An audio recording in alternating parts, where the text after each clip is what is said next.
What up, everybody? Welcome to another edition of Freedom Friday. This is the show where we talk about all things money, a lot of Bitcoin, even though Jimmy's not here. But me, Corey, myself, we're talking about tariffs. And if tariffs are going to impact the Black community, and if so, how bad? How you doing, Corey? I'm chilling, man. What's going on with you, brother Kamari? I'm tired, man. I need a vacation, but I ain't got one in sight yet. I'm about to say, if you need a vacation, you know what you need to do. You need to go ahead and get on the beach somewhere and do your thing, man. Ain't nobody, you know what I mean? So Anybody can take care of you better than you. Are you a beach person, a mountain person, a lake person? What are you, Core? I am I'm a beach person, except for I don't like sand. So I like to go. Let me explain. I like to go to the beach, and I like the aesthetic of the beach and the sun, and I actually don't mind the water. I just don't like sand. Like Then you're kind of not a beach person, right? I am. Because the sand bothers me. Like I don't like being in the mountains because I don't like being up that high. Like that, it kind of irked me. You know what I mean? And I'm not really a what's the name kind of person either. Like what you say, beach, lake. Yeah. I don't like water that much where I want to be like fishing and shit. Like, okay, all right. That ain't my twist either. I like them all. Honestly. Listen, I didn't even like the beach because we from Philly. Yeah. All we had was Atlantic City and Wildwood, and usually for Black folks, that really ain't our twist. I mean, a little bit, but not a whole lot. And then plus, when we was growing up, the beaches in Jersey was dirty and needle infested. But but things are a lot better now. But I became a beach person the first time I went to Aruba because the ocean and the water was all clear. Yeah, and it was like this beautiful, like greenish, bluish color. And I've been on the beach as well. But I also like the mountains too because I like the seclusion of it. I like it being slow. So I like all of that. Yeah. I like being out the way, man. Yeah, I mean, I don't mind those other things. Like me and my wife used to go every February to a cabin in the mountains. And it was on a lake. Actually, it was in a mountain on a lake. In Virginia. But I never got into the lake, sitting by the lake fishing. I never get into like I like the scenery of mountains, but you got to carry a pistol up there because if something's wrong, you got to attack. You know what I mean? Like you got to, yeah. Like so, you can't really just be up there naked. You got to go up there, hammered up. You got to be ready. It's worse than the city because in the city, I can walk around without my hammer in the city sometime. But when you in the mountains, you can't slip because them animals don't got no right or wrong button. Like, right. If you slip up there, you out of there. Now, our brother Jimmy is not with us today, but of course he's with us in spirit.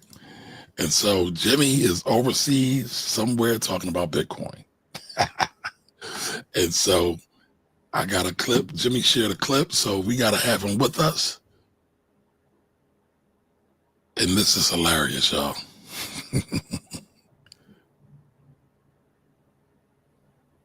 Before I get started with our talk today, a couple things I want to tell you about me. I have two obsessions. My two obsessions in this world, one is Bitcoin and the other one is real estate, right? This has nothing to do with Bitcoin, but I promised Alex I would find a way to mention it in this presentation, so there you go, right? Before I get started with our talk today. At least the one thing we can say about Jimmy is he's consistent, right? He said the same thing here, he's saying over there. So salute to the brother. I'm glad he's doing well over there. So, facts. All right. I'm seeing everybody coming into the chat. What's up, y'all? How y'all doing? Happy Friday. Happy Friday. I don't see nobody coming into the chat. Maybe it's just me. Boom. There we go. So, Lorraine, welcome. GC's in the building. You don't like the beach either? Yeah. How can you not like the beach, though? Oh, that beautiful weather. Again, I like the beautiful weather. I like the tropical, you know, because I'm a walking dichotomy, right? Because I like the resorts, but every time I go somewhere, I always go to the hood, except for when I went to Central America. I did not play around in Venezuela and Colombia, and when I was in Venezuela, Colombia, and I forgot the third country I went in. It was like Tequila or some, you know what I mean? Like That's in Mexico, I think, right? When I was in them countries, I was like, man, I actually want to go back home, and so I'm not playing in the ghettos in those countries. But when I went to Puerto Vallarta, when I went to like a couple other places in Mexico, I went to the hood everywhere in Mexico. I don't know why, because when I got off the plane in Mexico, it was cops down there with like AKs. Nah, they don't be messing around at all. My jaw. I'm like, dang, it's like that down here. And yeah, it was like that. But I feel, listen, man, when I was in I think it was Puerto Vallarta. I'm not really sure. But whatever, one of them Mexican countries, man, I was sitting out there eating chicken and playing dominoes for like 6 hours, bro. I can't speak a lick of Spanish, but I was out there. But you understand the bones. They was asking me, do I want cerveza? I was like, no, I don't drink, but you give me some water because I don't really, you know. And for those who don't drink, cervezos is beer. Yeah, they kept like he's asking me cervezas. I'm like, no, I don't want to be inhospitable and keep telling these people no, but I was like, I don't drink. But I gotta tell you the reason why. One of the reasons why I fell in love with the beat too. But what's up, Dr. C? Dr. Chaz? What's going on? Brittany? I can't see the chat at all. I don't know what's going on. No, you can't see nobody? I don't see it. Oh, I see it now. I see it now. Yup, Jimmy giving game overseas. Shout out to the brother. What up, Pedro? Untamed Kango. Welcome. Yo. What up, Rich? Yo, Rich, I'm going to just say this real quick. You have one of my favorite pages out here. He be putting up all the hip-hop stuff that I love. Thank you, Miss Edie. Thank you for being a good Klansman or Klanswoman. All right.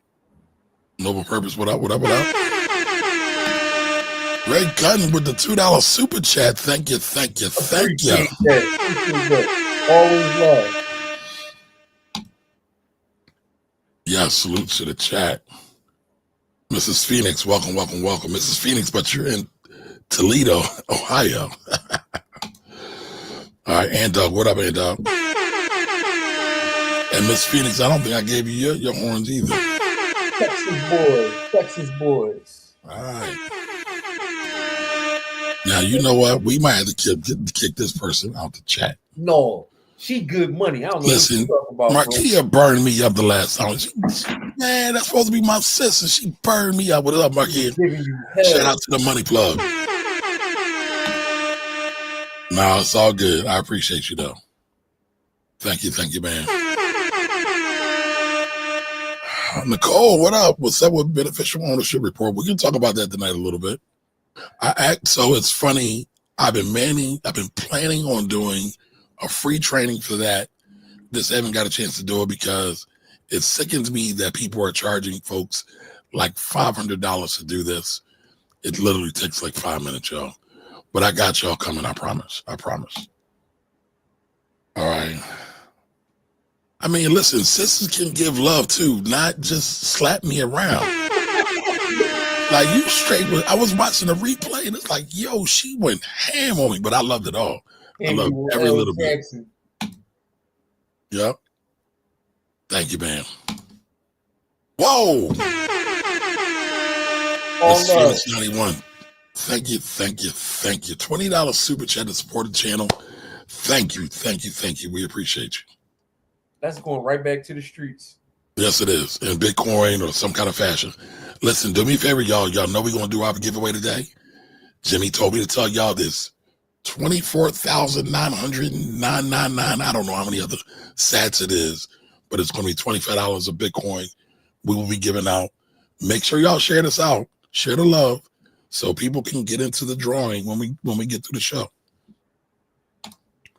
And yes, you did compliment the beard. Complimented the beard and then proceeded to reach through the glass of your phone and just slap me around like mop. She treated, she treated me like Kendrick is treating Drake right now. She gave you a compliment and then she let them hands go. Yep, that's a fact. That is a fact. I was like, "Jeez, Louise." Man, she ain't show you no restraint. She was just take that. Listen, Markia, we got to get you on the show too.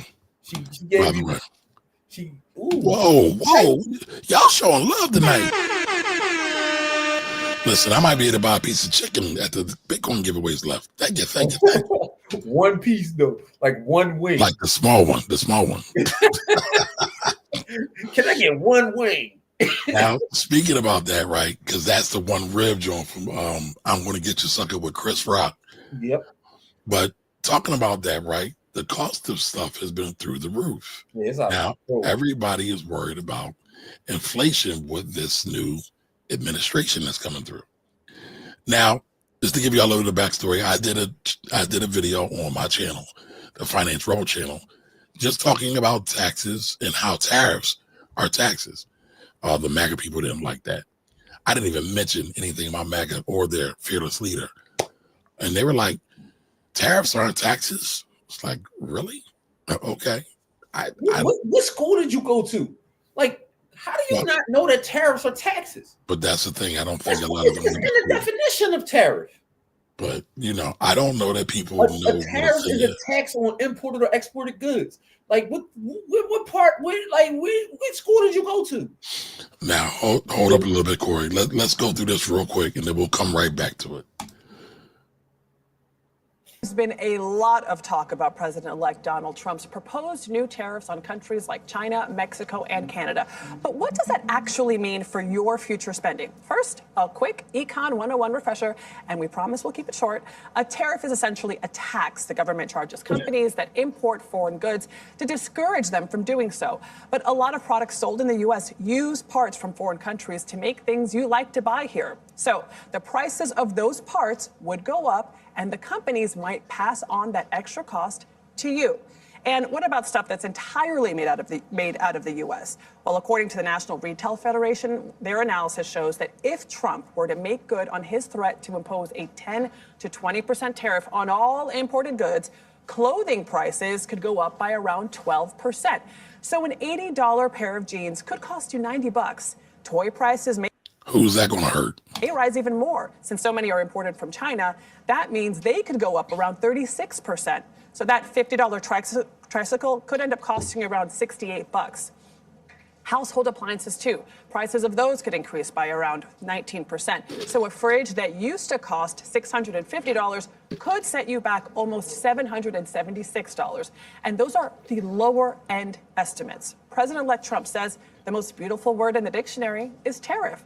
But will tariff raise prices for Americans? Or is it simply a great negotiating tactic to get better trade deals out of foreign partners while also bolstering the Made in America brand? So we've been here before. Like, here's the beautiful thing about this. We ain't got to predict it. History already shows what happened last time we did the tariffs. Now, that was one of the questions I was getting from the MAGAites who were in my comment section on my YouTube channel, the Finance Rebel channel. And they were like, well, what happened when it was before, when we did it before? Like, it was all great. Problem is, people have short histories. And so I went and did a little bit of research.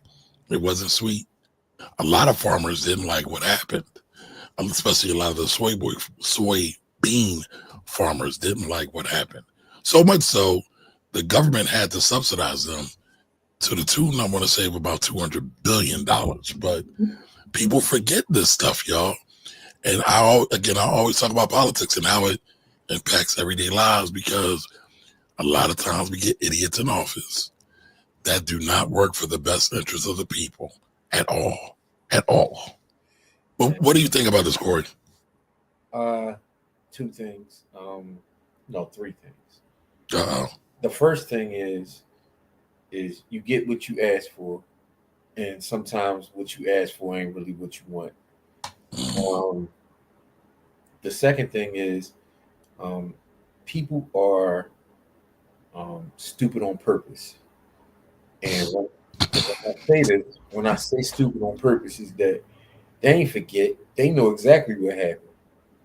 But they want to have things they way so bad that they willing to take it wherever they got to go so they can have it their way. So don't kind of stupid on people purpose is dangerous.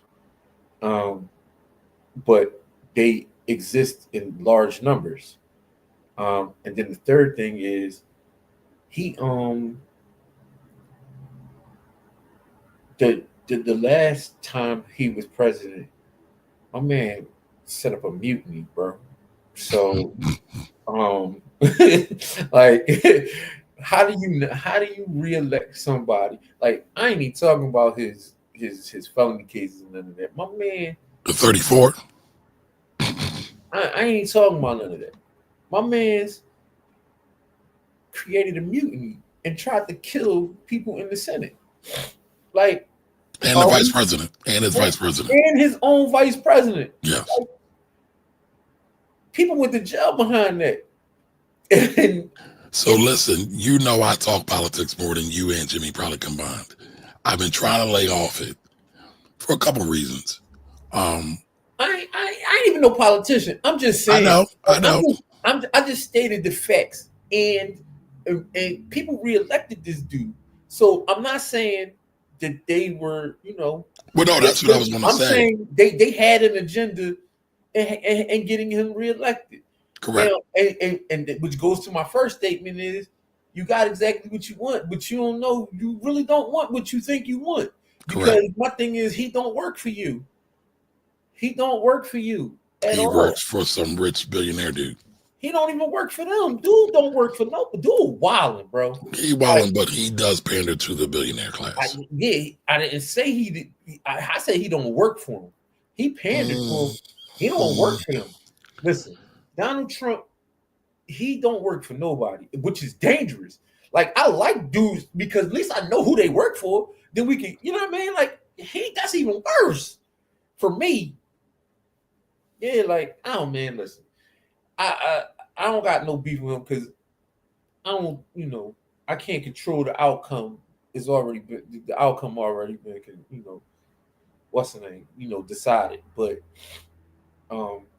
again, it goes back to my point that I was making when we was asking the question, who's the most hated people, poor people, black people, or women? And I keep saying women, and y'all keep telling me that I'm crazy, and I keep telling y'all nothing, nobody. Well, I would say poor black woman, but go ahead. I got you. Nope. There's no more hated person in the world than a woman. In the world.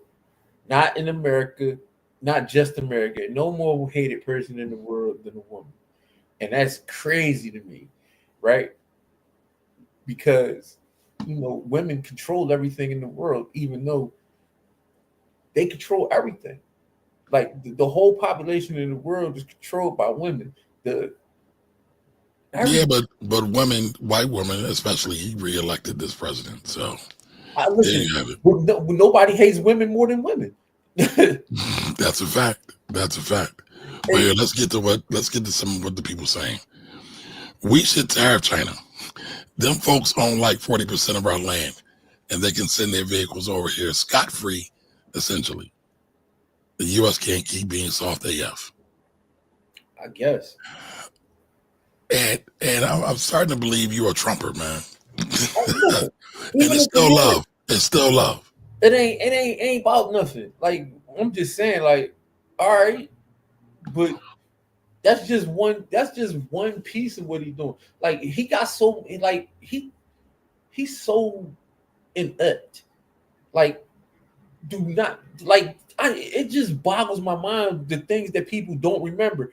Like all of these people that were qualified to do their job quit while he was the president. Like literally, like half the damn federal, they just quit.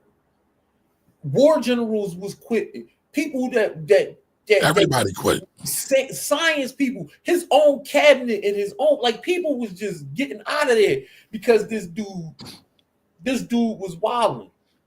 Like you couldn't get people that was the closest people to him snitched on him. Yeah, because they thought he was a threat to democracy, and I would agree. And we saw that on J6. All I'm just saying is, like, so hold on. Nobody remembers any of this stuff. No, they have short memories.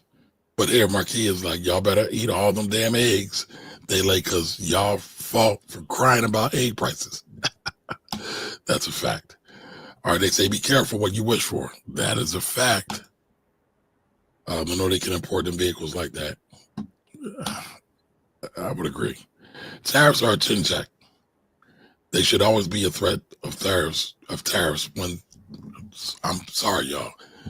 There should always be a threat of tariffs when there is a trade imbalance. And I'm not, again, this is not saying that there shouldn't be tariffs.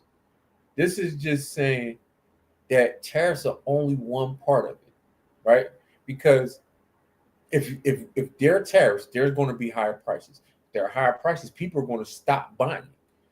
People are just going to stop buying because they're not going to be able to afford those products. And then those which is going to affect the market, and then the market is going to crash. This is what people are not understanding. When people stop buying, markets start to stall. But like, forget the markets. Let's bring it to Main Street, right? When there's a lot of lower socioeconomic people who shop at Walmart, who shop at all the other lower income stores.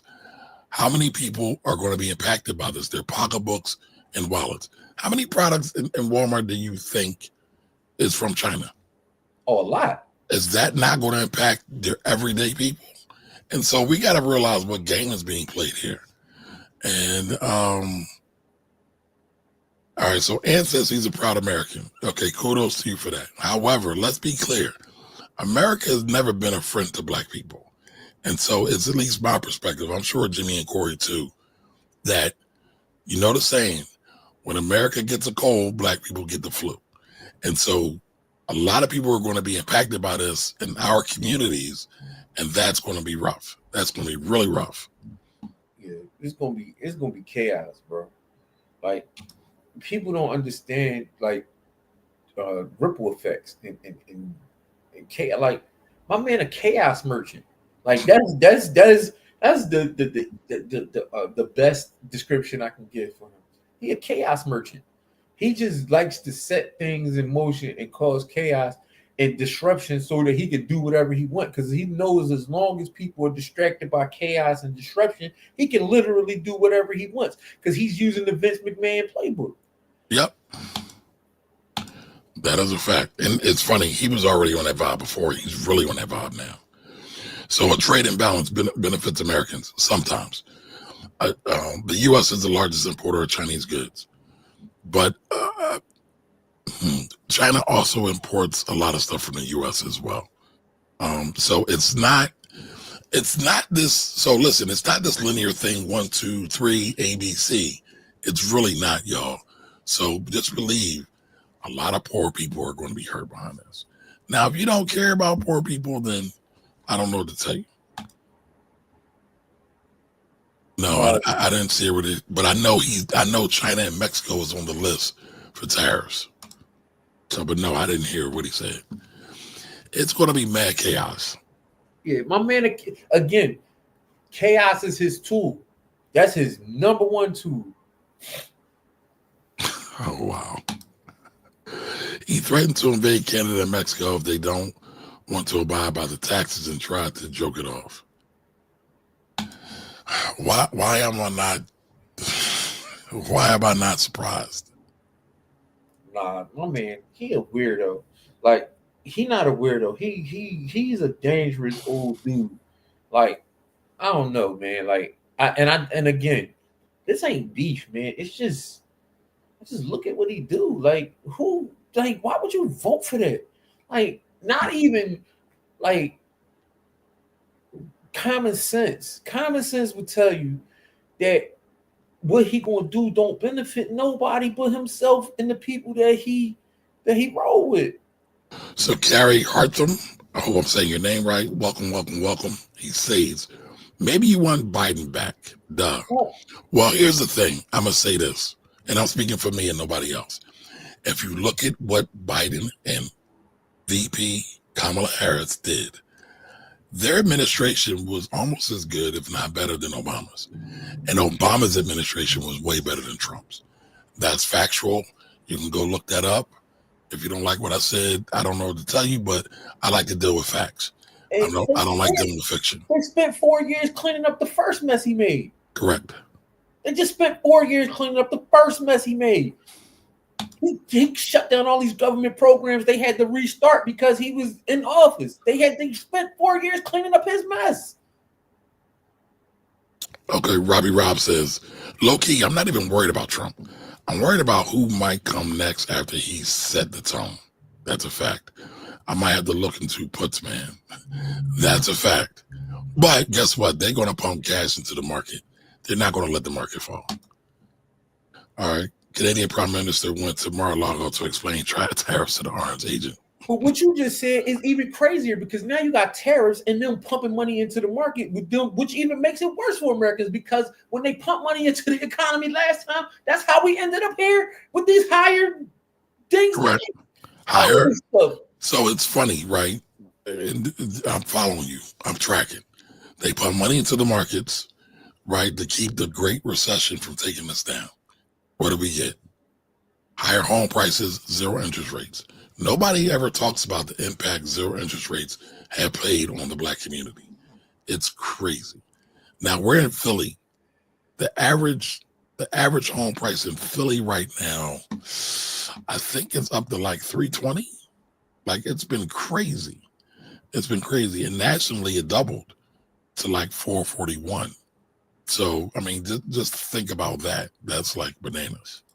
And the thing that's crazy about it is I got the same Walmart order that I got since before COVID. So before COVID, my Walmart order was like $250.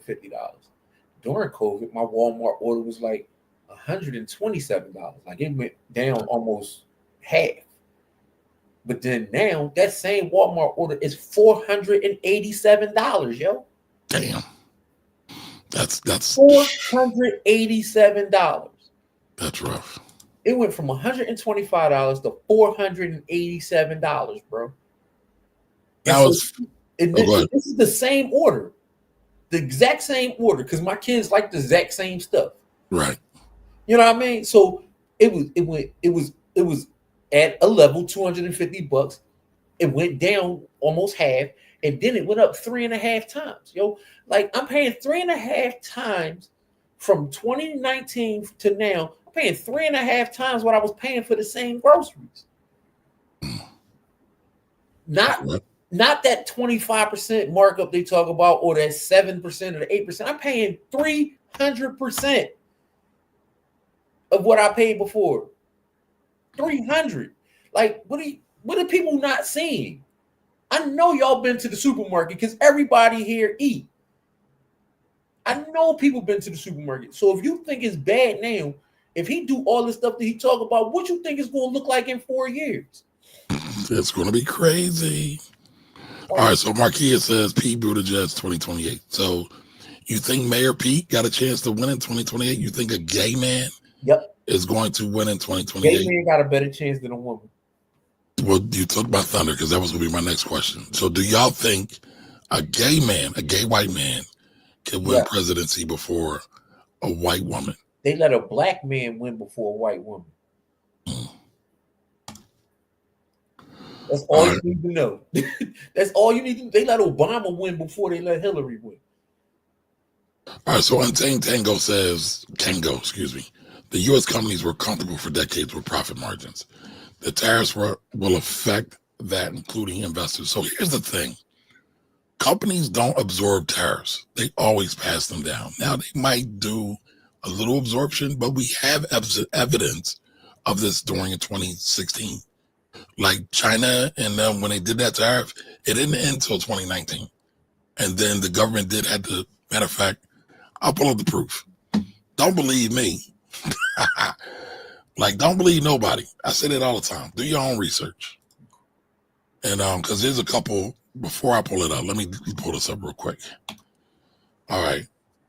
So I don't know how to say your name. They're Rawman. All right. Do you believe funding these illegal immigrants with our tax dollars is a good thing? First of all, they're not really funding illegal immigrants. That story has already been disproven. And the money that, matter of fact, I should find the clip. The money that they're giving. He was looking for first. No, I am. But the money that they've been giving is pennies on the dollar, while they're waiting to get their status so they don't starve. And it's not like a king's ransom. But I mean, a lot of people like to put their Americanism before their humanity, but nobody wants to talk about that. Man, listen. Don't undocumented workers pay taxes, bro. That's correct. I don't care about. Listen. Now hold on, Corey. They pay taxes that they don't even really get the full benefits for a lot of times. Yeah, because they're migrants. Correct.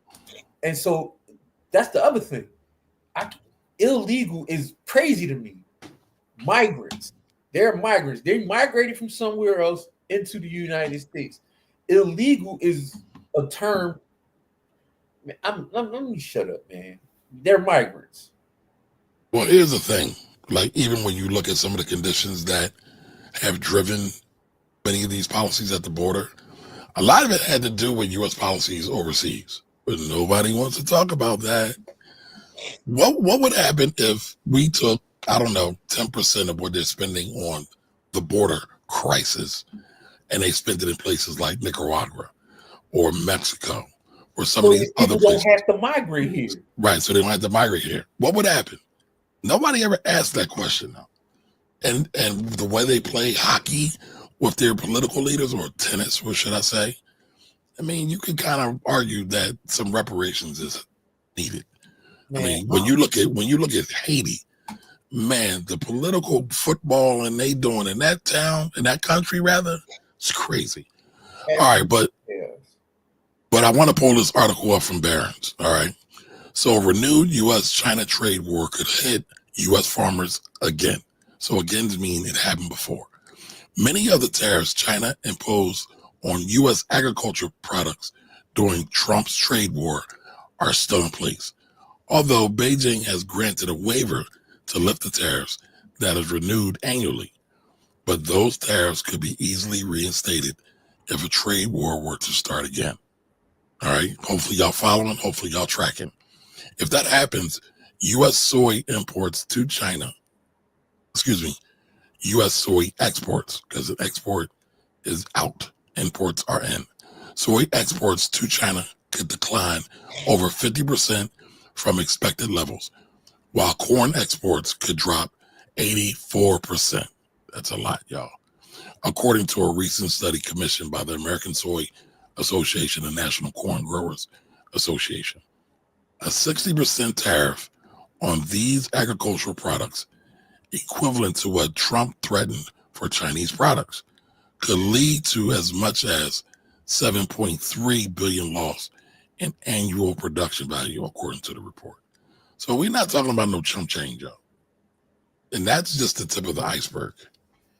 Man, again, people are stupid on purpose, right?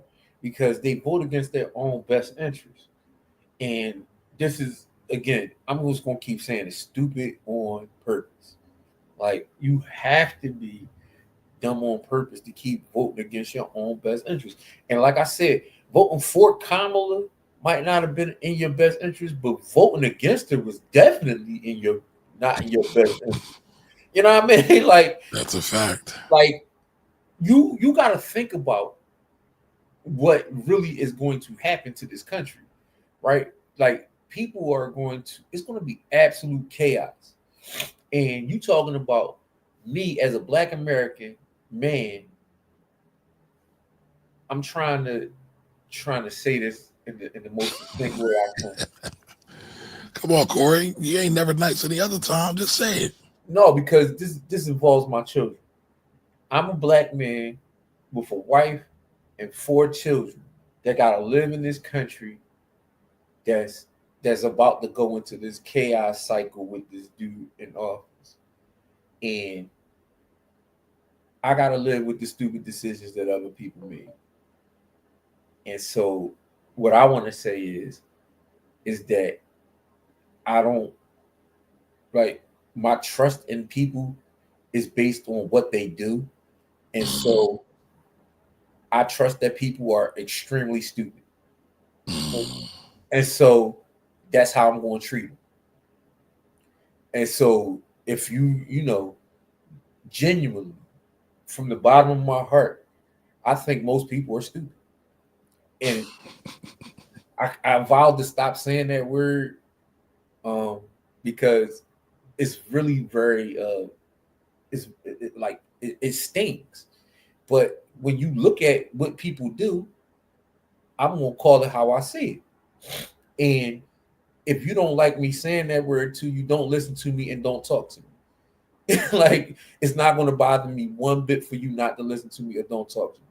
But for those people who do those kind of things, I think you're dumb. And that's just my opinion about you in your life. Because if you vote against your own best interest time and time and time again, you can't be smart. You just can't. But what if they do feel it's their best interest, right? And they have a difference of opinion with you. Oh, they're allowed to have a difference of opinion, and their difference of opinion is wrong. Because my thing is this: the facts will bear themselves out. The facts going to bear themselves out. So there's opinions, and then there's numbers and facts, and then there's the reality of what actually happened. The reality is my man set up the Senate to get killed. That's a reality. My man pumped billions of dollars into the economy that we're paying for right now and hired everything. That wasn't Joe Biden. That was President 44, 45, whatever his number was. That was him. He did that. And what people don't understand is that chaos cycle that he started is still in place. Like, a lot of the things that the current administration was cleaning up now are not going to get cleaned up because this chaos merchant is coming back in the office doing all this other crazy stuff, literally just so he could do whatever he wants. He doesn't have any dog in the fight except for him and the people that he care about. And he don't care about a lot of y'all. And so what different, like, you understand where I'm going with this? Like, I'm not even heavy into the political aspects of things because, again, there's so many angles on it, right? And people really getting their feelings. No. Yeah. I'm gonna tell you why. People don't read. So again, back to my point about people being just really extremely stupid. Most people don't read. But here's the thing: most people don't read, and the people that read, a lot of them can't comprehend. So it's magnified. Listen, I'm a teacher, and I'm gonna tell you the same thing I tell people. That I tell the young people. If you can't read, it's bad. If you won't read, it's worse. It's because just you're making a choice. Hold on, Corey. Gotta give you this. Say that one more time. If you can't read, that's bad. And I'm not, just say it. Just say it. You can't read, that's bad. If you won't read, that's worse. Put that in the chat, y'all. If you can't read, that's bad. If you won't read, that's worse. Like, that's a bar. That's a real bar. That's and how many people do we know that won't read? They just won't read. Yeah. They just won't read. Because my thing is, if you read and you really actually read what happens, none of this wouldn't be happening. Smart people don't make the kind of decisions that we make. Smart people rebel. Like the South Korean people. Those people smart. They was like, look, bro, if you do this, we coming. I don't care what martial law my ass. We coming. I don't know if people saw that this week. If y'all didn't see it, the South Koreans had problem. They had trouble. And they was like, whatever, bro. Martial law my ass. We what? Like, fix it or we coming for you. Like, they not even playing. Like, so that's what I'm saying. Like, smart people don't allow the government to do what the government is doing. Smart people just don't allow that. Now, Corey, I want to show this other clip before we move on from this topic, but I want to get your thoughts on this. Now, this is a clip. Just to set this up, this is a clip I shared in 2017. Nobody got it, and then just like the last week or two, everybody's been sharing it again. So I want to share this and get your thoughts on it. And this is a conversation with the Vice interviewer guy. His name is Freddie Hong, with a Trump supporter and lover. But I want to get your thoughts on this. Europeans have probably, on a per capita basis, killed more than anybody else, but because they were technologically more advanced. Where does gunpowder come from? It comes from China. It's just that Western civilization took things from people. And I think when you get to older civilizations, they become more benevolent. They don't hang on to things like genetics as much. They understand how experience changes you. Base them on facts instead. That's essential. But what I find interesting is you're so into facts and you're so into science, but then you supported Donald Trump, right? Well, that's a whole different question. That's a whole different... He had no response for that. By the way, Donald Trump, the Washington Post tracked this. He lied, documented over 30,000 times. So much so he had to stop. But let me continue. Let's get back to... But I want to know how it is you voted for Donald Trump when you're so into facts, because his entire campaign is not based in facts. It was all based in propaganda and emotion. I voted for Donald Trump for one reason only.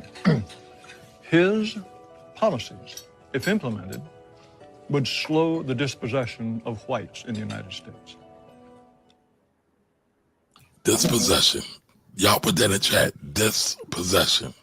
Now, it's my opinion, and that's still the play, and that's still the goal and the aim and the mission of this current administration. But what do you think about that, Corey? I mean, I don't know how to say this without getting myself in trouble, so I'm not going to say it. But oh, come on, man. The people want to hear you.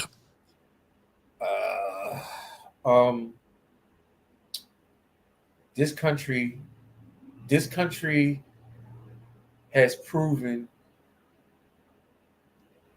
that their actions prove exactly who they are.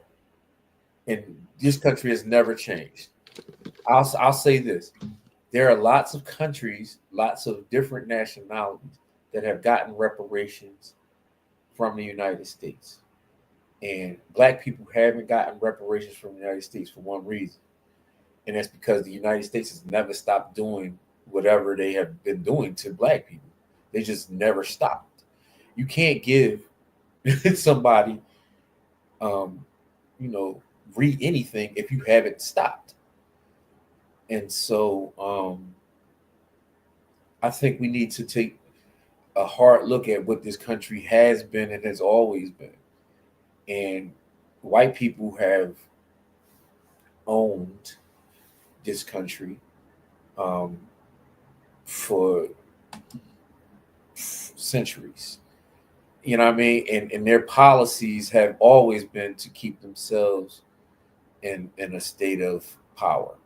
Every policy that has ever been created here has been to make some person money. It's always about money in position. And every policy that's ever been created helps somebody keep their money in their position. And so you can't get reparations when you're still doing it. And so you got to just look at what this country, the history of this country says about the people who live here. Nobody wants to talk about that, Corey. That's not fun. I've never been under the illusion that the United States cares anything about Black people. Never under that illusion for 1 second. Because my grandmother told me when we was young, what's crazy is she said, and this is something that my grandmother said. My grandmother told me, I don't know how old I was, but I was very young. She was like, there will be white people that care about your outcomes, but none of them will take your side if it actually goes down. Shout out to grandma. Not a one. She said, not a one. She was like, if it really go down, it's going to be just like it was when there was slavery. They're going to be a faction, a handful of people who disagree with it. They're not really going to do anything about it because it still benefits them. So you got to look at it the way it really is. And so I was never under any illusion that white people love me and that proximity to whiteness was going to save me, any of those things, because I was told as a child that that's dumb. Like, don't be stupid. And so, you know what I mean? She was like, listen, you can have white friends, and those people will care about those individual people will care about your outcomes. Right. You see what I'm saying? Like, so this is not about racism. It's about knowing what's really happening. You know what I mean? The general overall or overarching view. And so, like, my grandmother she was on it. She told me straight up when I was young, like, don't play yourself. You know what I mean? Don't play yourself at all. And so, again, me never being under any illusion that proximity to whiteness would help me and all of that stuff is why I don't have a lot of the you know, I don't have issues with white people because I know who they are. You know what I mean? Like, I don't have, like, I'm one of the least, like, if you ever meet me and you talk to any of the white people that ever come across me, I'm never angry or mean or have anything bad to say about them, because individually I know that they don't have most of the time any ill will towards me. But I know as a collective that I can't trust them as far as I can throw them. And so I'm not under any illusions that they're my friends. And so I move exactly like that. I move like I know who I'm talking to. And most people don't do that. And so I miss out on opportunities. I don't give a damn. I miss out on other stuff that people would take advantage of in a heartbeat. I don't give a damn. Because to me, my family and my friends wouldn't recognize me, and that would kill me. Like, that right there would literally kill me if I did some of the things that, you know what I mean, that were You also. mean to tell me you're not like Tim Scott, who says America is not a racist country? And Tim, if you listen to Tim Scott, if you listen to a white man talk about black issues, you got it. He's a black man. He's just a dark-skinned white man. That's all. What? He's a dark-skinned white man. You probably didn't catch it. No, I ain't say that at all, bro. If we talk about the same person, man, listen, the opinions of white people about black issues mean absolutely nothing to me. Like, I don't even listen to them about black issues, because the only thing you could do that would help black people is leave us the hell alone. Until y'all come to that decision, then I'm cool. If that's not the decision that white people are going to make on a mass majority scale, which is leave black people the hell alone and leave us to our own devices, if white people came to that decision, I would be extremely happy, because we're going to succeed in anything and everything that we've ever done, because that's who we are. We're going to shuffle and shine. We're going to make the best out of nothing, and we're going to turn it, whatever we have, into whatever, because we lead culture. We lead culture. We lead the cool. But hold that thought, Corey. I want to get to some of the comments real quick. So Brianna Harris says, that's loud. In facts, a lot goes ahead of humanity, right? Yeah. Now Marquia says, Native Americans, Japanese Americans, Holocaust survivors through the Marshall Plan, like, come on. Yes, there's been a lot of reparations, but none for black people. All right, so Brianna also comes back in and says, there's never been a desire to repair what they don't actually think was wrong or broken. So if we go off that line of thought, because I actually agree with her, at one point we were considered chattel property. I mean, you can just look up. At one point, hold on, don't step on my thunder. Just wait. At one point, what's the? I can't think of the daggone court case. Plessy versus Ferguson. Yep. They just used Plessy versus Ferguson recently with Kamala. So the Supreme Court agreed with that then. I was likely to feel and see that a lot of people still agree with it now. All right. So the federal government paid reparations to slave owners for emancipation of the deaths they did during the Civil War. That is a fact that a lot of people don't even realize that. A lot of people don't know that. Yep. All right. Neither party has been beneficial to the black man. So there is nuance to that. And so I would agree with you on that. Both parties are trash. I've said this before. However, right now, in this moment of time, matter of fact, not even right now, what you see, though, the consistent thing with the parties, it's not about party.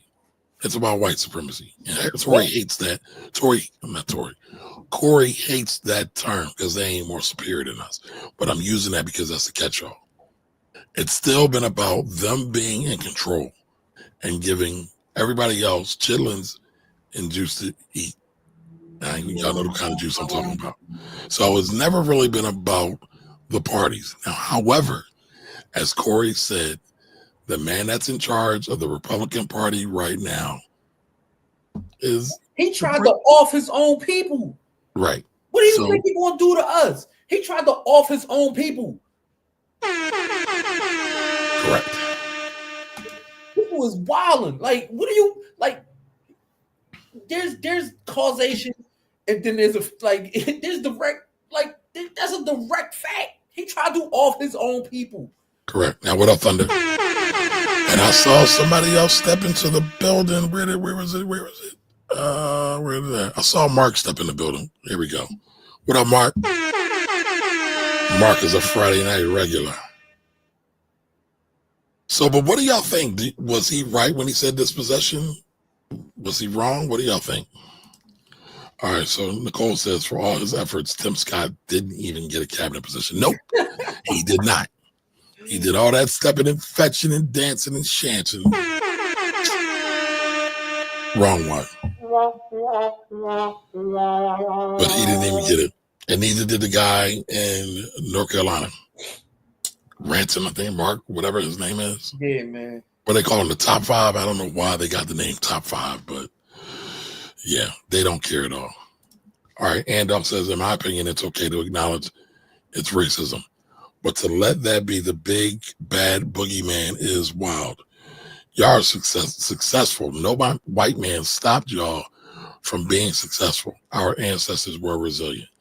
Yes, our ancestors were resilient. And no, white man has not stopped us per se, but has a white man hindered us? Has redlining hindered us? Corey is from North Philly.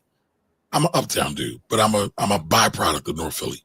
I'm not going to drag you through Philadelphia geographical politics, but redlining stopped a lot of folks in North Philly, and you can see that in the schools, and we can still see redlining taking place to this very day. So I mean, Tana, hold on, Corey. Ta-Nehisi Coates wrote a whole book about reparations, and it's not just about slavery. That's what everybody thinks. It's about when our people were enslaved. What about black coats? What about Jim Crow? What about redlining? What about the Tuskegee experiment? Like all these things that happened to black folks way after slavery. Way after slavery. Like, and a lot of these experiments, again, we didn't get civil rights or CRA until 60s, roughly 64, 65. I always get the date confused. Many say that's not until that's the point when America became a democracy. But we still saw problems after that, right? So, listen, I'm not trying to make excuses, right? I believe in working hard, but I also believe in calling a thing a thing. And racism still comes into play. Misogyny still comes into play. So, man, listen, everything I say can be backed by facts. Let me tell you how much this country hates women, right? But let me start with this because we were just talking about redlining. Let me tell you how redlining affects poor people. They put poor people in these places called ghettos, and then they depreciate the price of those properties because they call them ghettos. Bong. School money is based on taxes from housing. Bong bong. And when you depreciate the value of those houses, you depreciate the tax income from housing, which means the schools get less money. And so redlining has affected everything that has happened in Black communities for the last 150 years, since it's been one of the major ways for education, especially since they started funding schools with tax money from property. Real estate tax money. Real estate tax money. And that's so a fact. You have to really look at the whole everything. Now, Correct. let me tell you how much they hate women in this country. What year were women able to vote? 1920. 1919, 1920. Women had to go through the suffrage movement. The suffrage movement, right? But now, Corey, we getting nerdy. Now we talking about history. So let's do this. Were there Black senators before 1920? Yes, but they were also removed during Reconstruction. But what I'm saying is they were there, though, right? Correct. So they let Black people get into the Senate before they let women get into the Senate, right? Were there Black business owners? Yes. Women couldn't legally own businesses up until women's suffrage. But there were Black business owners, but there were no women business owners. Were there, listen, when were women allowed to have their own credit card without a man or a spouse signing off? You asked me. 1973. Correct. Some of you were born before that happened. Under the Fair Housing Act. That was one of the things that happened. Fair Housing Act.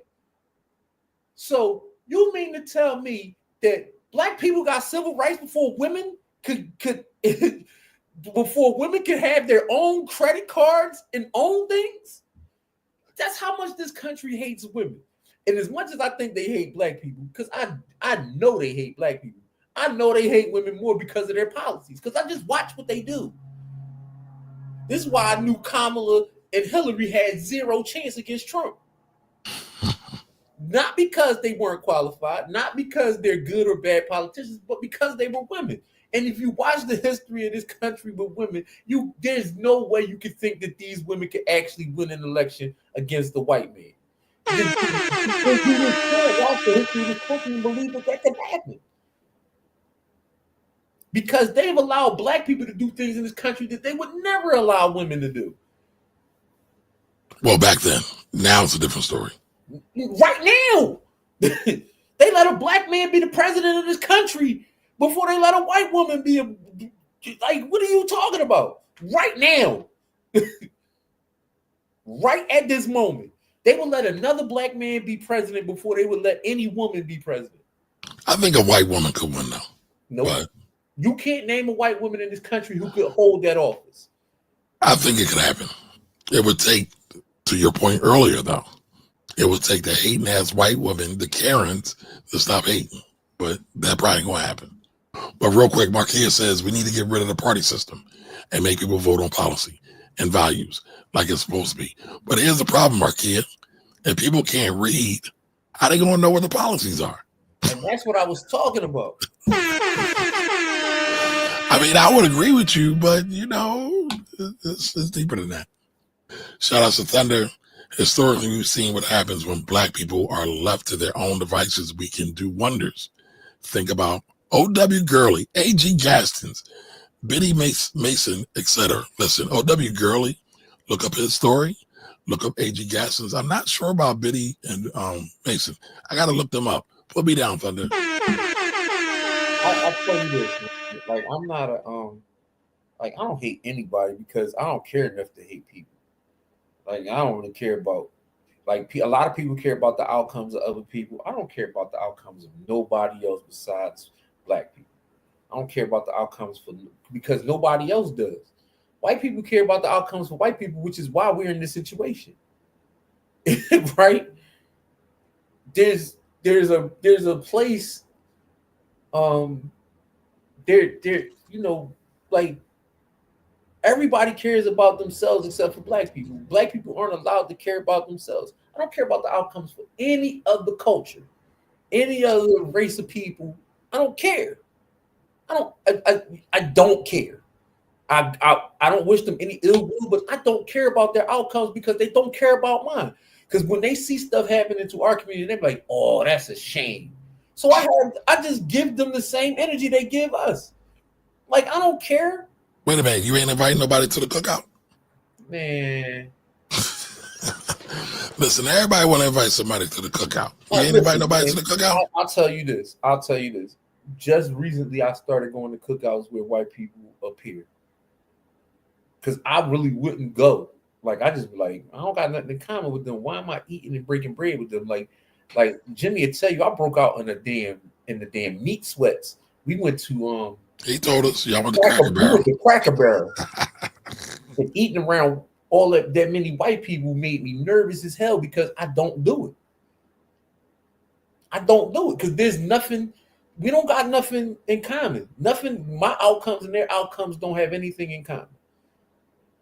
And so I don't like to break bread with people. Like I don't eat with people I don't like. I don't talk to people I don't like. None of that. Like it don't make any sense to me. And I don't know them people. You know what I mean? Like, and it's not that I dislike them. I just, again, I'm good. You know what I mean? Like if given the choice, I would never do that. But that's where we all went. So that's what I did. But I really was in there, like, I had the damn meat sweats, bro. I'm like, man, I don't even want to eat. I was scared to eat. I was scared to eat, bro. First of all, you got me in a place called Cracker Barrel. Like, you got me in a place called Cracker Barrel, where they got all this damn Confederate stuff all over the place. Like, I'm good on it. Like, bro. I'm being quiet because I'm guilty. I go there quite often. Yeah, like I'm cool. But hold on, let's get to these. All right. So Nariman, how do I say your names? Put that in there phonetically for me. But your platform providing financial education to the youth is the key. Thank God for the content. Listen, thank you for being here. And listen, it's about youth. It's about us all. It's about community in general. And that's what we stand for because, listen, money is nothing if you're fearing for your life. I'm going to repeat that again. Money is nothing if you're fearing for your life. And there's plenty of studies and history on this. Look at why the Great Migration from black folks from the South to the North actually happened. And I think we talked about that a couple episodes ago. But just want to get through a couple more of these, and then I want to share some with y'all. I want to get y'all thoughts on this. All right, so Marquia says that they've been worried about this place in the world for years.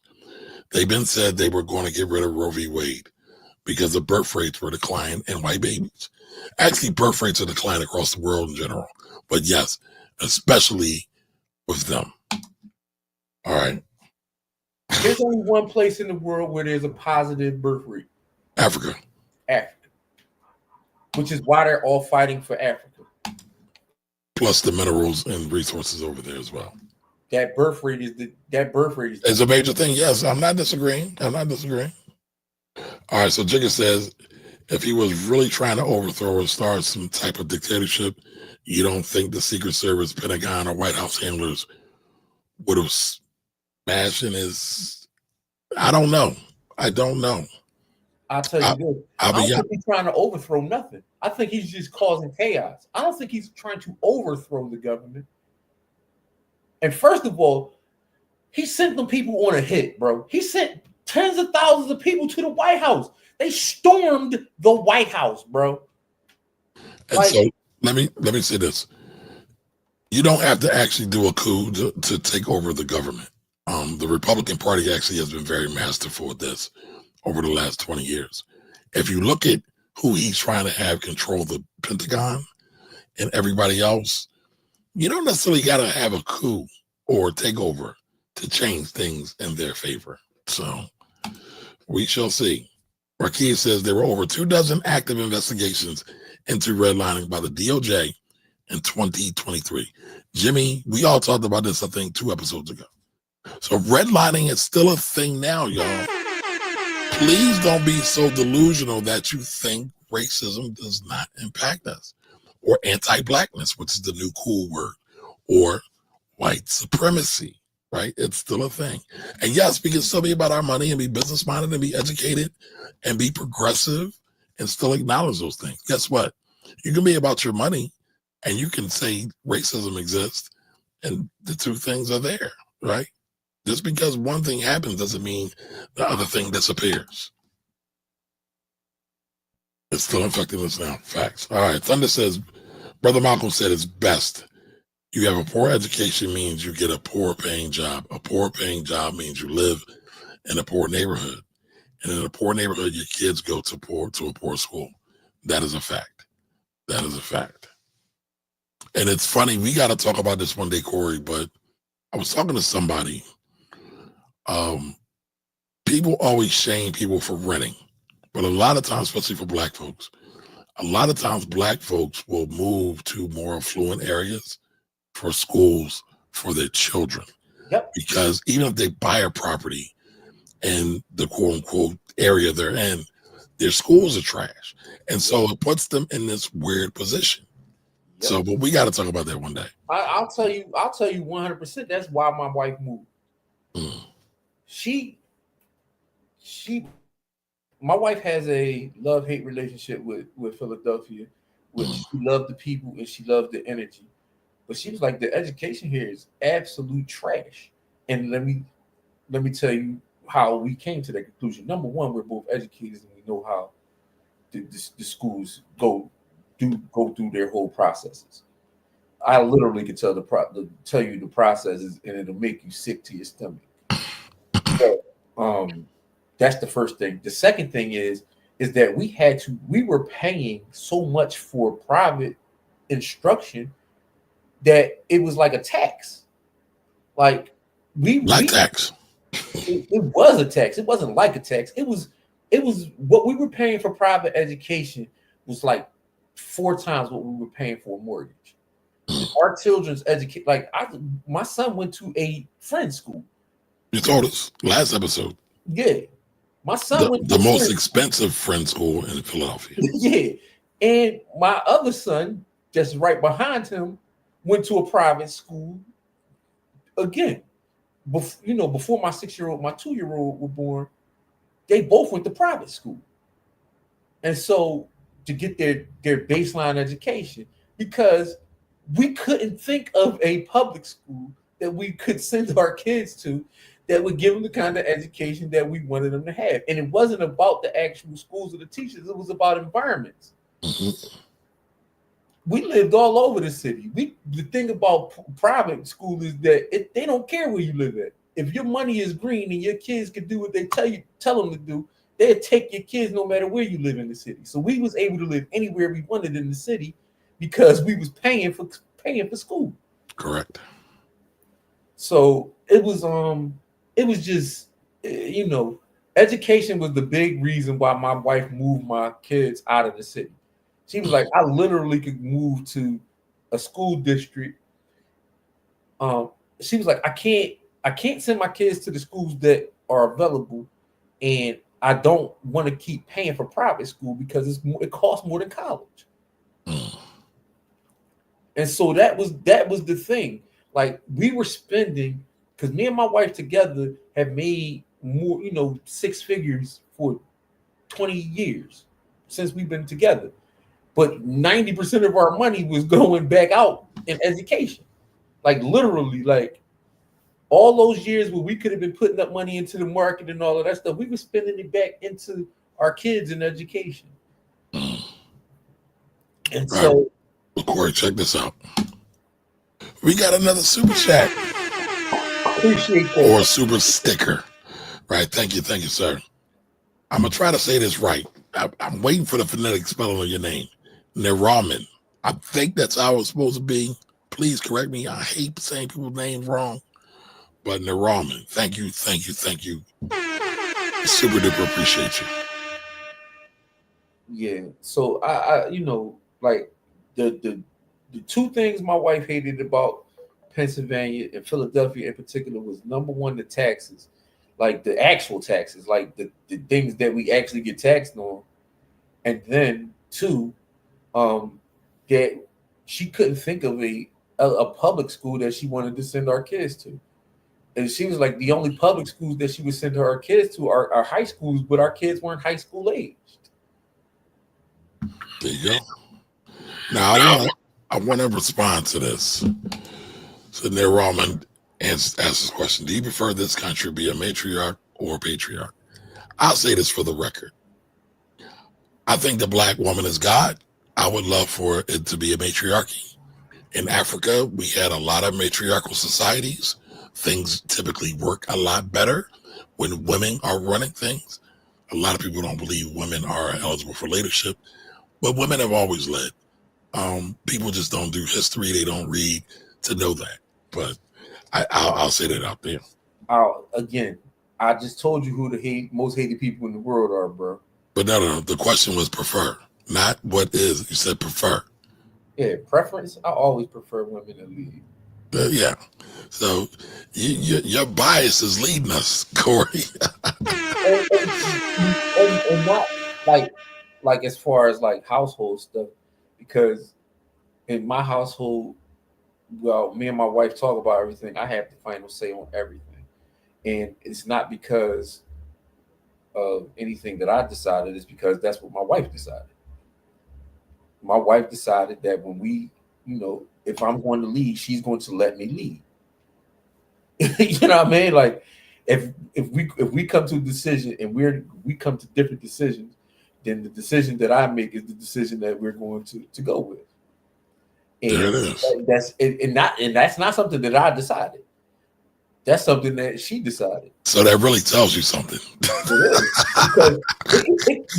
because she's thinking about the long run of our relationship and how our house needs to get run. Like there has to be somebody in charge.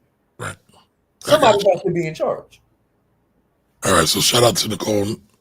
She said, everybody hit the like button. Everybody hit the like button. Everybody hit the share button. Everybody subscribe to the channel. Go on over to Black Wealth Rebels. If y'all don't know, myself, the Finance Rebel, and the brothers over at By the Hood are forming like Voltron to create a community for us all to gather, talk about this money, but also talk about how culture and everything comes into play.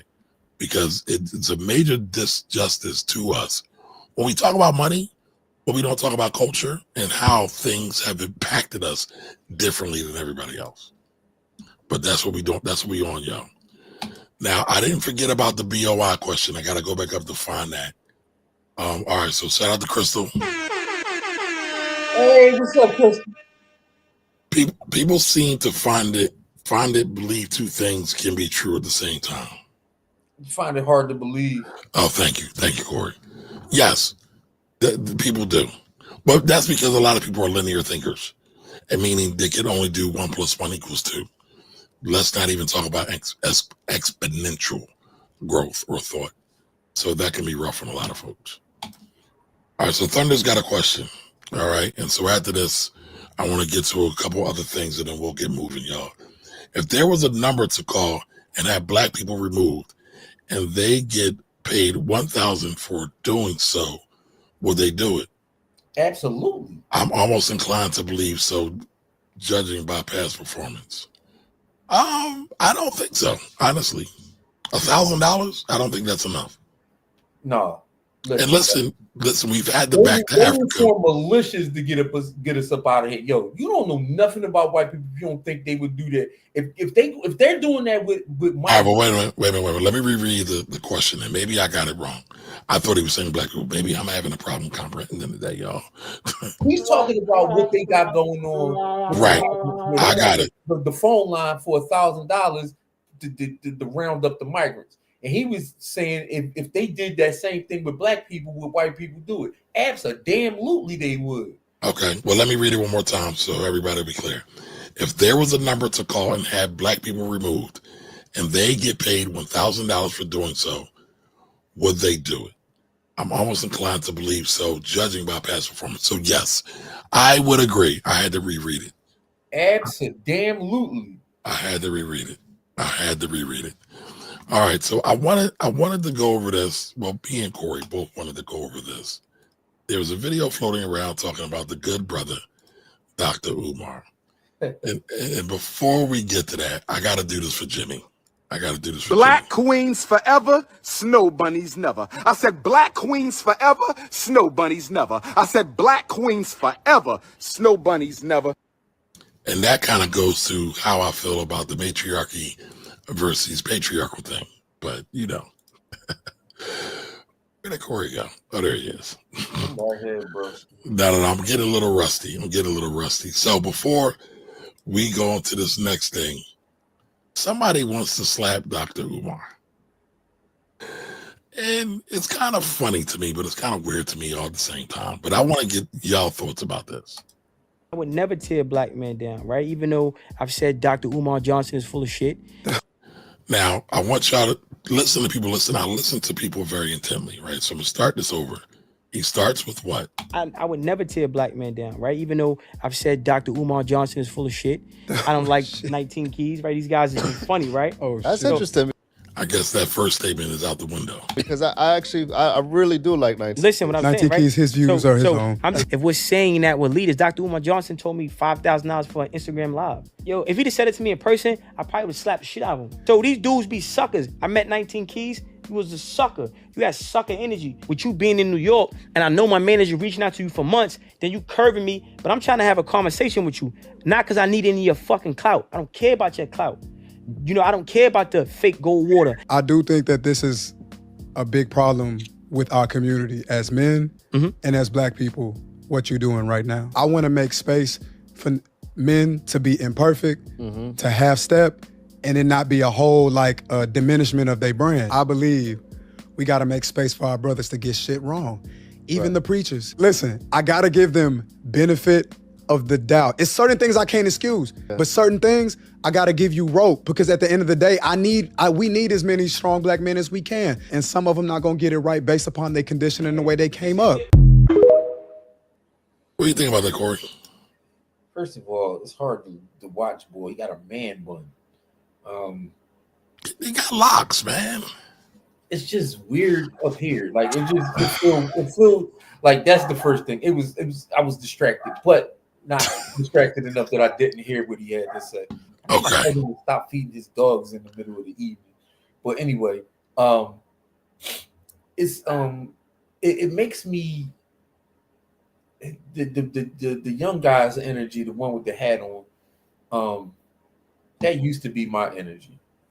But I understand that completely. But as I've matured and grown in my through my years, I realized how wrong that point of view is, right? And here's why. The price is the price, bro. Like, and people's time is worth whatever they say it's worth. So regardless of whether or not they give you that time or not, that's their time. Like, with you being right there is a bitter Betty, right? Like, bro, you gotta get your life together. Like, people don't gotta give you nothing. They don't gotta give you the time of day. They don't know you from a can of paint. It would be nice. It would be the good-hearted thing to do, but you can't make people be who you want them to be. Like, what's wrong with that? Like, what is wrong with you if you think that's the way people should be? Like, you got to check your own energy if that's what you need. If you need validation, if you need to talk to these people to make yourself feel good, like if they're right now, what they're doing is stealing your time, right? Because when you mad at somebody for not giving you their time, what they're doing is stealing your time. They're stealing your time. You're spending time on people that don't want to talk to you, when there's thousands and hundreds of thousands of people that you can link with that do want to talk to you. You're wasting time. You're just wasting time.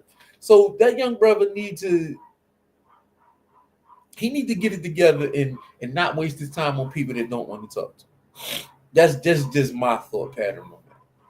I mean, listen, everybody gets to set their price, right? Dr. Umar gets to set his price. He's actually been upfront with it because he knows that if he gets on a platform, he's driving traffic to that platform.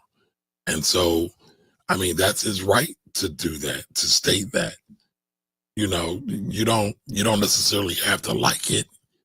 And, you know, because a lot of times people feel that just because we're black, it's supposed to be free.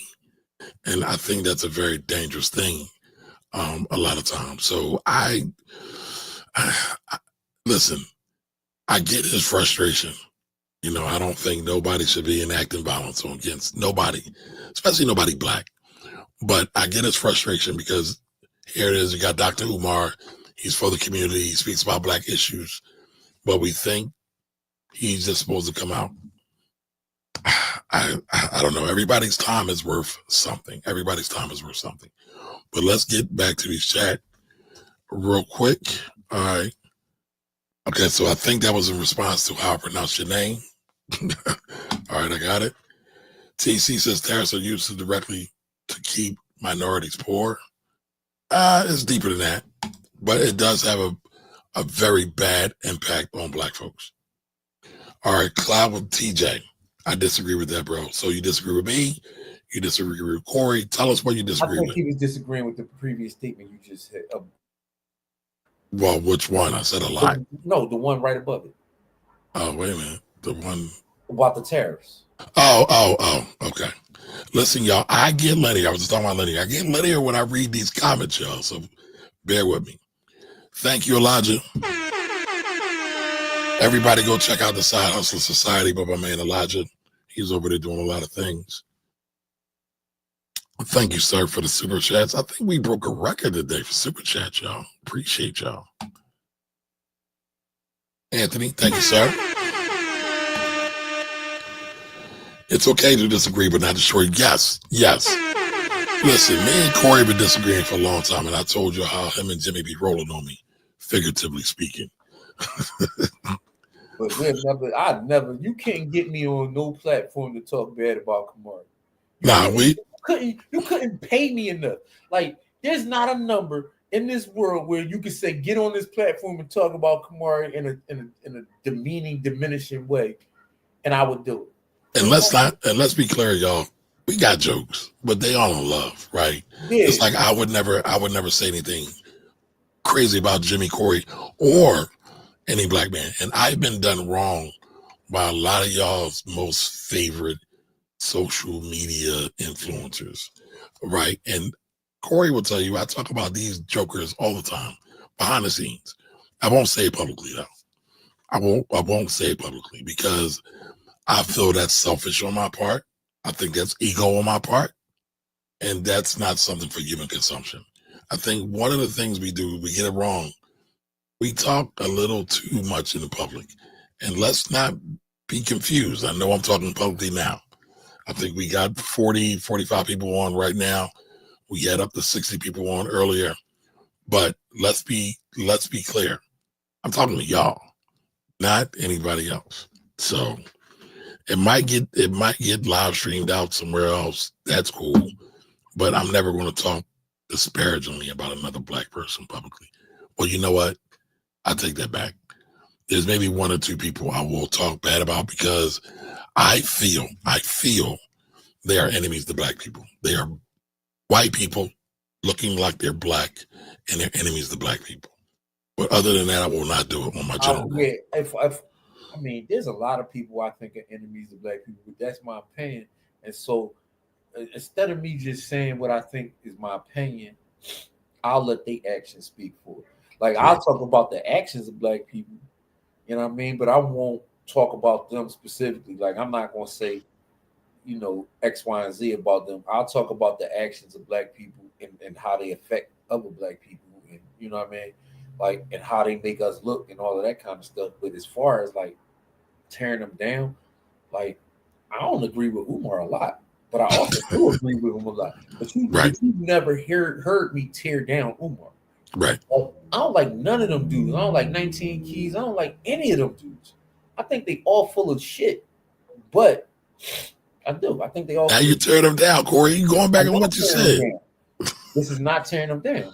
This is just me saying that because they might think that I'm full of shit. Right. I don't think that they shouldn't get paid. I don't think any of those things. Like, they should get paid to do whatever what people will pay them to do. Correct. I Let the don't market think they're determine actually price. hurting anybody. I just think they talk a bunch of psychobabble.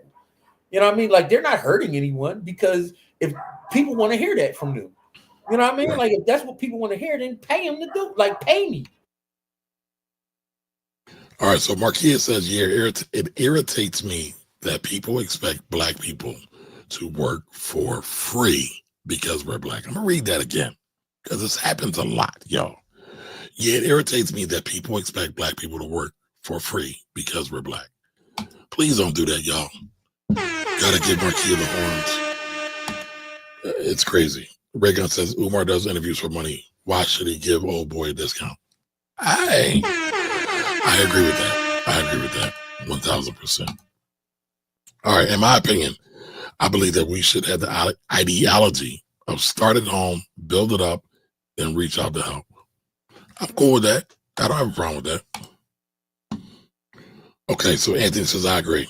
I've always told my lady that I'm cool with the double standards. You pay the cost to be the boss. Just be glad that you're able to pay. That's a fact. That is a fact. That's a mighty fact right there. So now, don't forget, y'all, we're about to do this Bitcoin giveaway. We got to figure out what our hashtag is going to be. So does anybody have any suggestions from tonight's show? Anything that stood out for you so we can make the key and do this again? Let me find the exact term. 24,000, I think, 900. Where is it at? Let me find it, y'all. Because Jimmy be precise when he talks about Bitcoin. And for y'all that don't know, it was Corey that got Jimmy on the Bitcoin. And he just ran with it to the moon. All right, so where we have it here.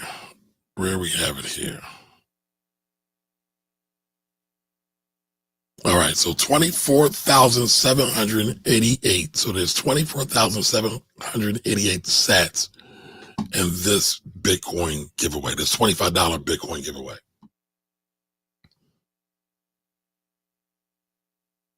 So let's see. So again, don't forget, y'all. Don't forget, share this out. Don't be stingy. Give somebody else an opportunity to be able to win this Bitcoin. We had a couple winners. Did who won the key? I believe Jigga won the key, right? Corey, you remember? You on mute, Corey. Come back, Corey. I wasn't here last week. I was flying. Oh, okay. But yeah, I think who won the key last week? Okay. All right, we got Tariff for the hashtags. Tariffs for the hashtags. Okay, all right. Thunder says there's an app called Blue Sky. Apparently, there's a lot of people flocking to it. I'm on there right now. The stock is at a still. I didn't know they were publicly traded at a silver price. What do you think, yay or nay? And I didn't forget about the BOI question. Let me go find that real quick. Thunder, I'm gonna tag this. I'll come right back to it because I don't want to be disrespectful. But before we get ready to do the Bitcoin giveaway, let me answer the BOI question. What's going on with BOI? But you don't know, or if you don't know what BOI is, BOI stands for Beneficiary Ownership Information Report. All right. So BOI is being administered by FinCEN. FinCEN is, it's Financial Crimes Network. Let me find it. I'll put it on the scene. Yeah, it's a department of the Treasury. Treasury, right? Yeah. But I don't want to misquote. I hate when people give out bad information. So I want to be accurate and factual with my information. By the way, I think it's a pain in the butt that they did it, but I get why they did it also. They want to stymie, impede, slow down money laundering. All right, so it's the Financial Crimes Enforcement Network. So that, which again, like Corey said, is a division of the Treasury. So they created this reporting mechanism so people can report their ownership. So if you have ownership in an LLC, a partnership, a corporation, anything that you have registered with the state of the Secretary of State in your state, they want you to report it. They want you to report it. And if you don't file this by January, I want to say 30th, you get a fine of $529 a day. Thank you, Corey. Say it one more time. $529 a day. Right, $529 a day. Now, this gets a little tricky because they want everybody to file. Now, Corey and Jimmy talks about their investment club. Me and Jimmy were talking about this, so we talked about this publicly. The question was, does all the people in the investment club have to file this, right? So if you have partnerships, if you have other joint ventures with other people, this is important to you potentially. If you have a 25% ownership stake or a substantial say, you have to report beneficiary ownership interest. But if you're underneath 25%, you're kind of cool, unless you make a lot of big decisions. And that's kind of for you to figure out. But here's the deal. This was due, but it's not due any longer, at least for right now, because there was a judge in Texas that put an injunction on this because he said it's not constitutional. So this is on hold for right now. However, I'm still advising my clients to go ahead and do it. It doesn't take that long. Because it takes 2 minutes once you're on the site, but correct. It's a pain registering every. Well, you got to get your fencing ID if you have multiple organizations. But I do have a fencing ID, but because you got multiple things, you got a lot of stuff going on. Yeah. But I would still say everybody should do it because get it done, get it out the way now. Sadly, people love to procrastinate, and procrastination is the devil. There is no power in being reactive. All the power is in being proactive. So I would say go ahead and do it now. Energy. So correct, Corey, because who knows what's going to happen, how fast it's going to happen. Now, some people think it's going to happen in the late winter or spring. I don't know. I don't have a crystal ball. I don't have chicken bones and I don't have tea leaves. But what I do know is I can go and do this now and I don't got to worry about it anymore. So I would just say go ahead and do it now. Nicole, you should go ahead and do it. You asked about it, so that must mean you're thinking about it. So go ahead and do it. All right, so let's see. All right, so Blue Sky, what's the ticker symbol, Thunder, for Blue Sky? All right, so Tariff, we got Tariff, Chaos. Shay said, matter of fact, I don't think we spoke to you, Shay. Welcome. Happy Friday. Read NGAs. Read. I don't know, y'all. Read is good too. Oh.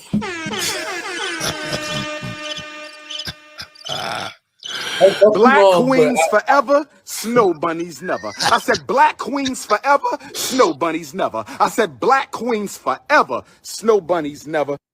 Listen, that might be it. Mark might have it. What y'all think? What think? What the hashtag's small? I like that hashtag, but that's way too long. As long as hell. And we can't just do snow bunnies because that would be anti everything that we're about. Right, K Diggy won. Thank you. Won the key. Thank you. I'm sorry. K Diggy won. All right, tariffs. The stock is about 25 cents. I don't like penny stocks typically as a standing thing. There would really have to be something special for me to invest into a penny stock. But we can look at it. Corey and Kamari, I love the dialogue, but how many people who vote stay on their elected officials' neck or even use them? Have either of you had to reach out to your state or U.S. congressman? Yes. So, for the record, I have been a treasurer for many elected officials who are in office right now. I've volunteered several times for president and governor and some other, I think, senator, congressman. I got to go back and look. But I've done that. I understand the process. To your point, a lot of people don't understand the process. A lot of people think a senator does what a congressman does, or what a state rep does, or what a state senator does. Some people think the president has all the power in the world, and they don't understand how each branch of government works. But I think that's a great call. So I've called congressmen, I've talked to congressmen, I've had lunch with congressmen. So yes. Go ahead, Corey. I grew up in a very politically connected household. And so I know the power of politics and what it can do and what it can't do. I personally don't call congressmen and stuff like that because I prefer to work the grassroots route where I go right directly to the people and serve people directly where they're at.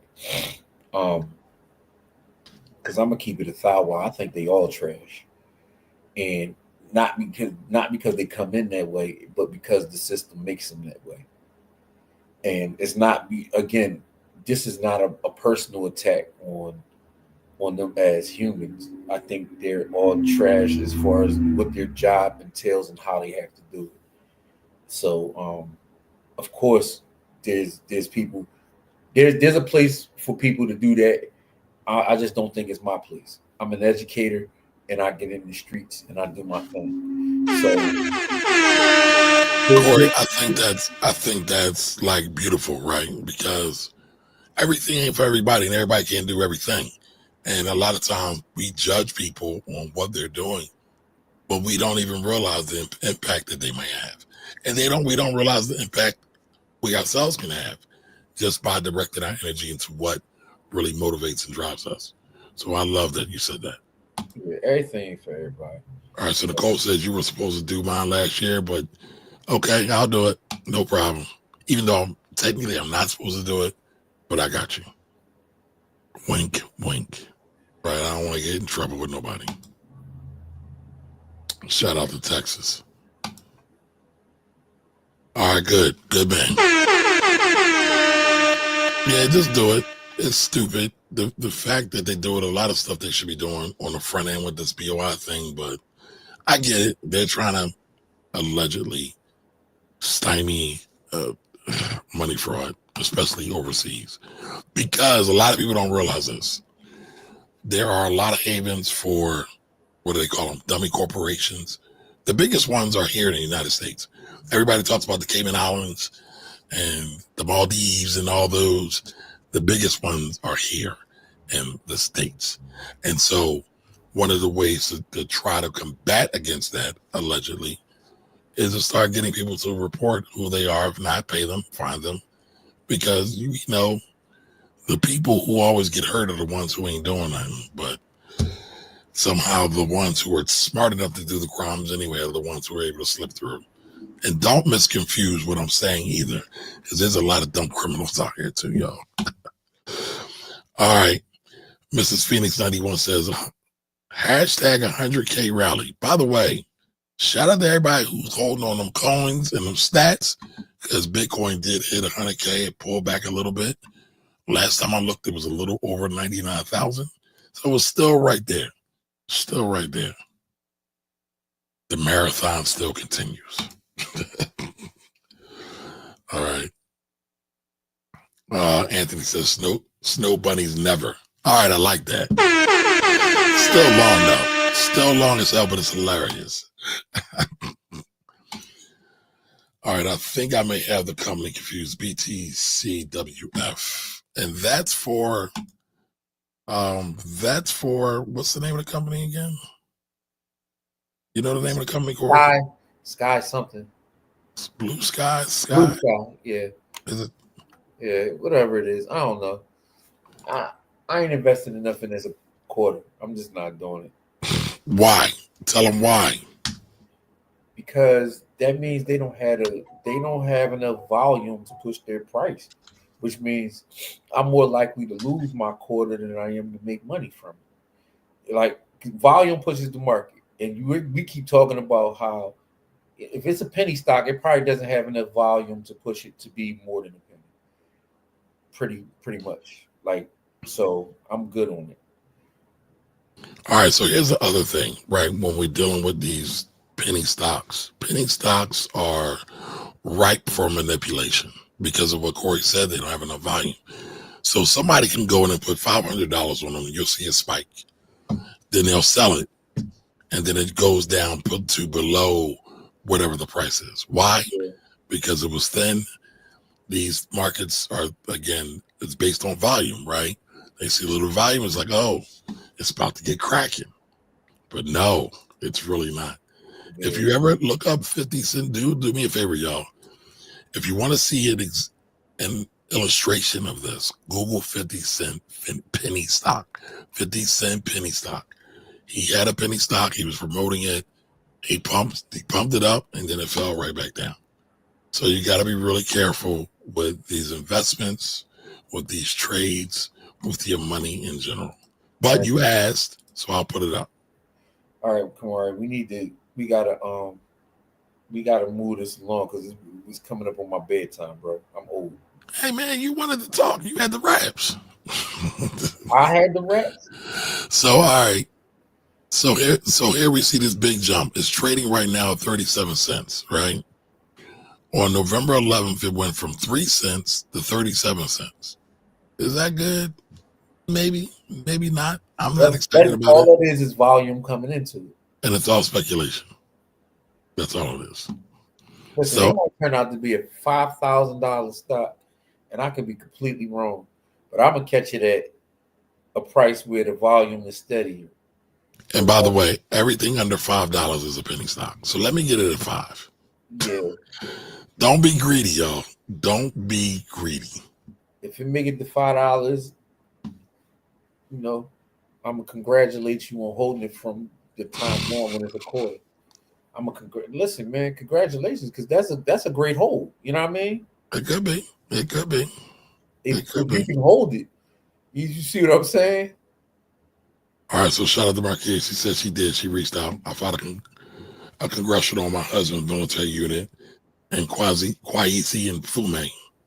I am Brandon Scott to help me get my husband and I back to America after the murder of my mother-in-law. Cool. Oh, wow. Shout out to you. My cousin is a state senator in Tennessee. So I'll stay pretty connected. That's dope. That's dope. All right, so we got a connection there. Oh, shucks. We got another super chat, y'all. All right, Corey, stay awake for a few more minutes, bro. All right, give me a few more minutes. All right, 100K rally or tariffs? What's the going to be? Finance Rebel, I hate your voice, bro. You sound like Jada Kiss. Ah! I can't do it. I can't hit that note. There we go. Give it to again, Corey. Give it again. There we go. You sound like Jada Kiss waking up with a cold, but I love your content and teaching. Stay doing the work. I don't know, man. Now I want to quit. You said you hate my voice. Listen, Dre, I appreciate you, bro. Appreciate the $5 super chat. Thank you. All right, so what's it going to be? What's it going to be? BQFSPN. I don't know what that is. What's that, Jerome? Black Queens Forever. Oh, that's long too, though. All right, there it is. We going with that. Corey, you cool with it? Black queens forever, snow bunnies never. I said black queens forever, snow bunnies never. I said black queens forever, snow bunnies never. No, man. Let's do something. All right, go ahead. You know what? Go ahead. I don't care. All right, so the ticker, the hashtag is BQFSBN. This will make Jimmy really happy, y'all. He is going to be wild, bro. ecstatic. Let me say for the record, y'all be wild. Listen. It's only entertainment. Listen, it's all fun, y'all. All fun. Yo, that whole drop is everything, bro. All right, so give me a minute to get it up and going, y'all. Pause. I'm even doing a pause for our brother Jimmy, who's not here. What is it? What is it again? StreamYard giveaway. All right, so everybody in the chat, hashtag BQFSBN. It's nice and long. Black Queens Forever, Snow bunnies never. Y'all be wildin', bro. I think I did something wrong. Probably.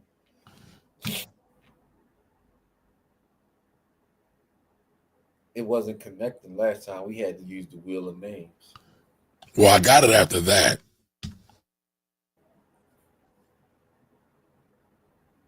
So is it giveaway? Is it giveaway singular? Is it giveaways plural? I don't know. I don't have it pulled up. You used it. Go to your history and go back to last week. I'm looking at it.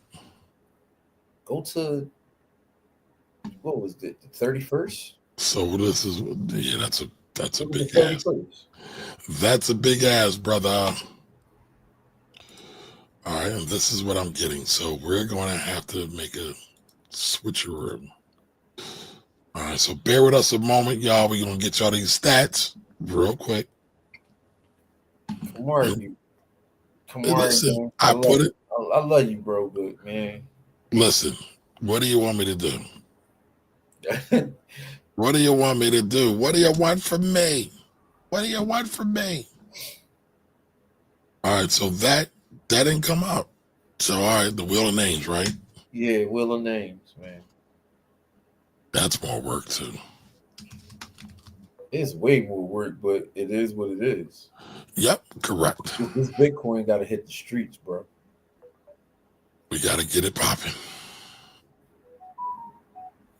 Man, my phone is bing, bing, bing, bing, ding, ding, ding, ding, ding. Y'all going crazy. The wheel of names. All right, so what do y'all think overall? What are y'all thinking about Bitcoin hitting 100,000? Are y'all expecting for it to go higher? You think it's going to drop? What's your thoughts? Me personally, I think I'm talking to the peoples. Oh, I'm about to say. But yeah, you too. You are the peoples. You already know how I feel, man. This is listen. It's cyclical, right? So, just during this cycle, it's gonna hit a crescendo, and then it's going. But the thing is, hitting with the fancy names, crescendo. A top. But the thing is, I don't think the bottom is going to be as big because of the corporations. So normally it hit a top and then it bottom out like under like 70% of or 75. It'll lose like 65, 75% of its value before it runs back to the next top. I don't think we're going to see that kind of drop off. You know what I mean? Like, I don't think we're going to see that kind of drop off. So we might get back down to, 60, 70,000, maybe. But I know you feel just keep buying. Don't even try to time the market, right? Listen, man, people keep thinking they late on Bitcoin, and people thought they was late at 20,000. They thought they was late at 50,000. They think they late at 100,000. Only 9% of people in the world own Bitcoin, bro. What's the percentage again? 9% of the entire world. 9%. You're not late. The market penetration isn't even there yet. You got to think about it. Bitcoin has a market cap that's going to crush. If Bitcoin reaches gold's market cap, each Bitcoin gonna be worth like $500,000. So you got to think about that with the market cap. And if you just had Jerome, white boy Jerome say that it's digital gold. All right, tell them who white boy Jerome is. Not Jerome from Snowfall, y'all. The Fed chair. So Jerome, I said white boy Jerome. Yeah, Your man got mad squabbles. Yeah, I forget his last name. Jerome Powell. Powell, yeah, the chairman of the Fed. And he said, listen, Bitcoin is digital gold. All right. You don't gotta believe me. You know what I mean? You don't gotta believe me.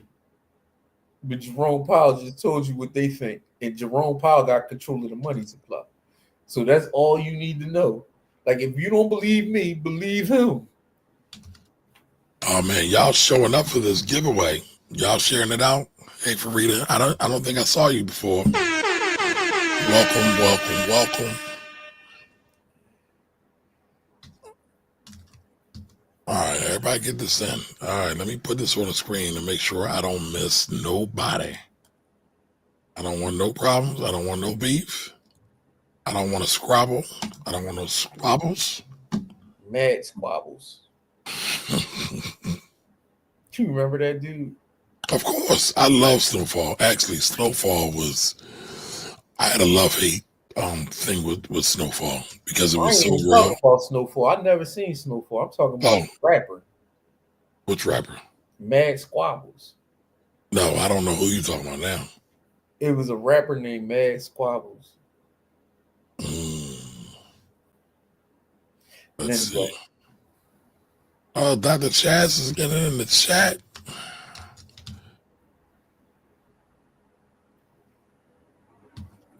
Dr. C.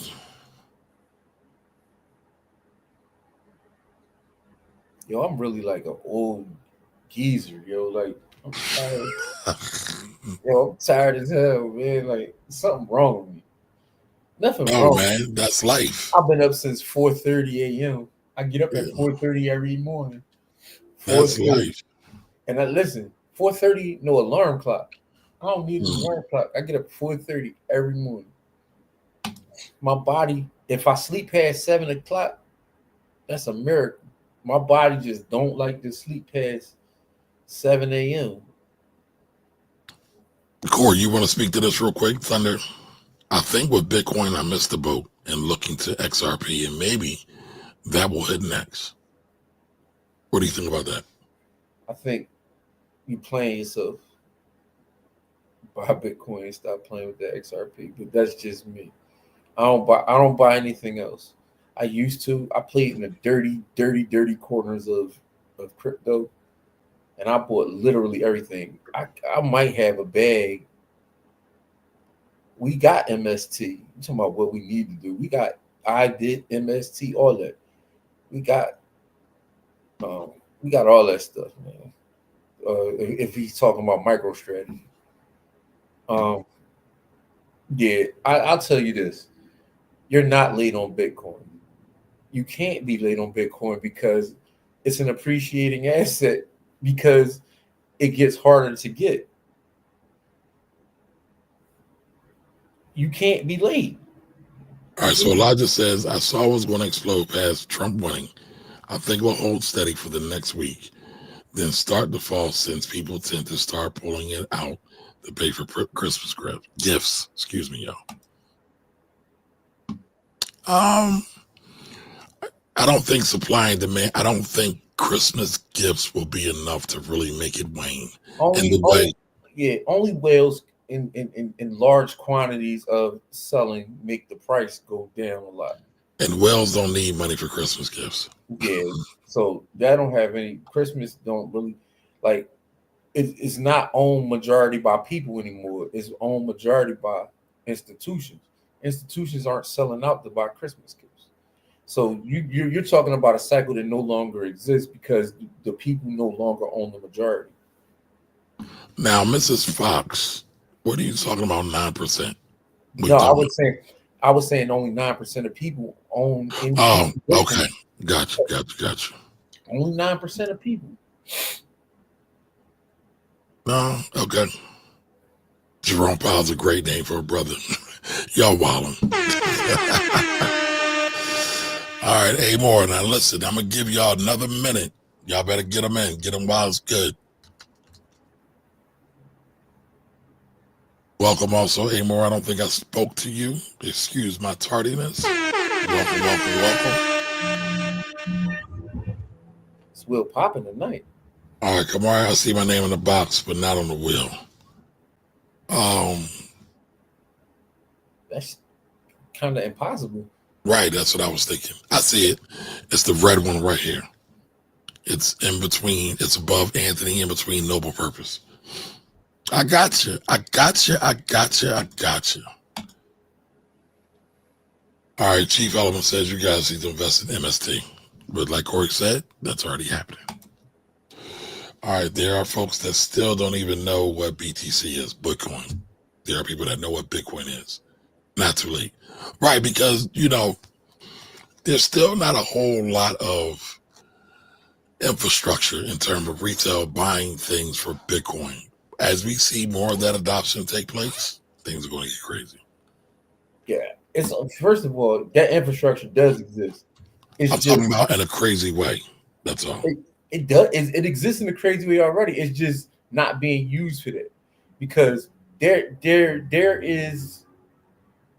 you can right now just spend your Bitcoin off of a card. So really, the existing infrastructure you can use it to do it. There doesn't need to be any infrastructure built. You can just do it off the existing infrastructure. But I don't know why you would want to spend any of your Bitcoin. But if you did spend it, you could, if you wanted to. There are a few cards that would allow you to take your Bitcoin, turn it into cash, and spend it the way you would spend any other asset. Yeah, I'm not saying there's none. I'm just saying it's not common. So Michelle says BTC is an international asset, has very little to do with Trump. Well, yes and no. Yes, it is an international asset. The U.S. dollar would definitely have, if they had more adoption from the government, I think it definitely would be. I'm going to tell you like this. Because it's not, hold on, Corey, it's not just the technical aspects of it. It's also the emotional implications of it as well. But go ahead, Corey, I'm sorry. I'll tell you this. If Trump do what he say with these tariffs and pumping his money into this joint, Bitcoin going to go to a crazy price. Correct. Because the thing is, it's an asset that is money, as the money supply increases, so does the price of Bitcoin, because Bitcoin is an asset that fights against the inflation of money. So if he dump money into the system, your Bitcoin gonna be worth quite a lot. So you're not late.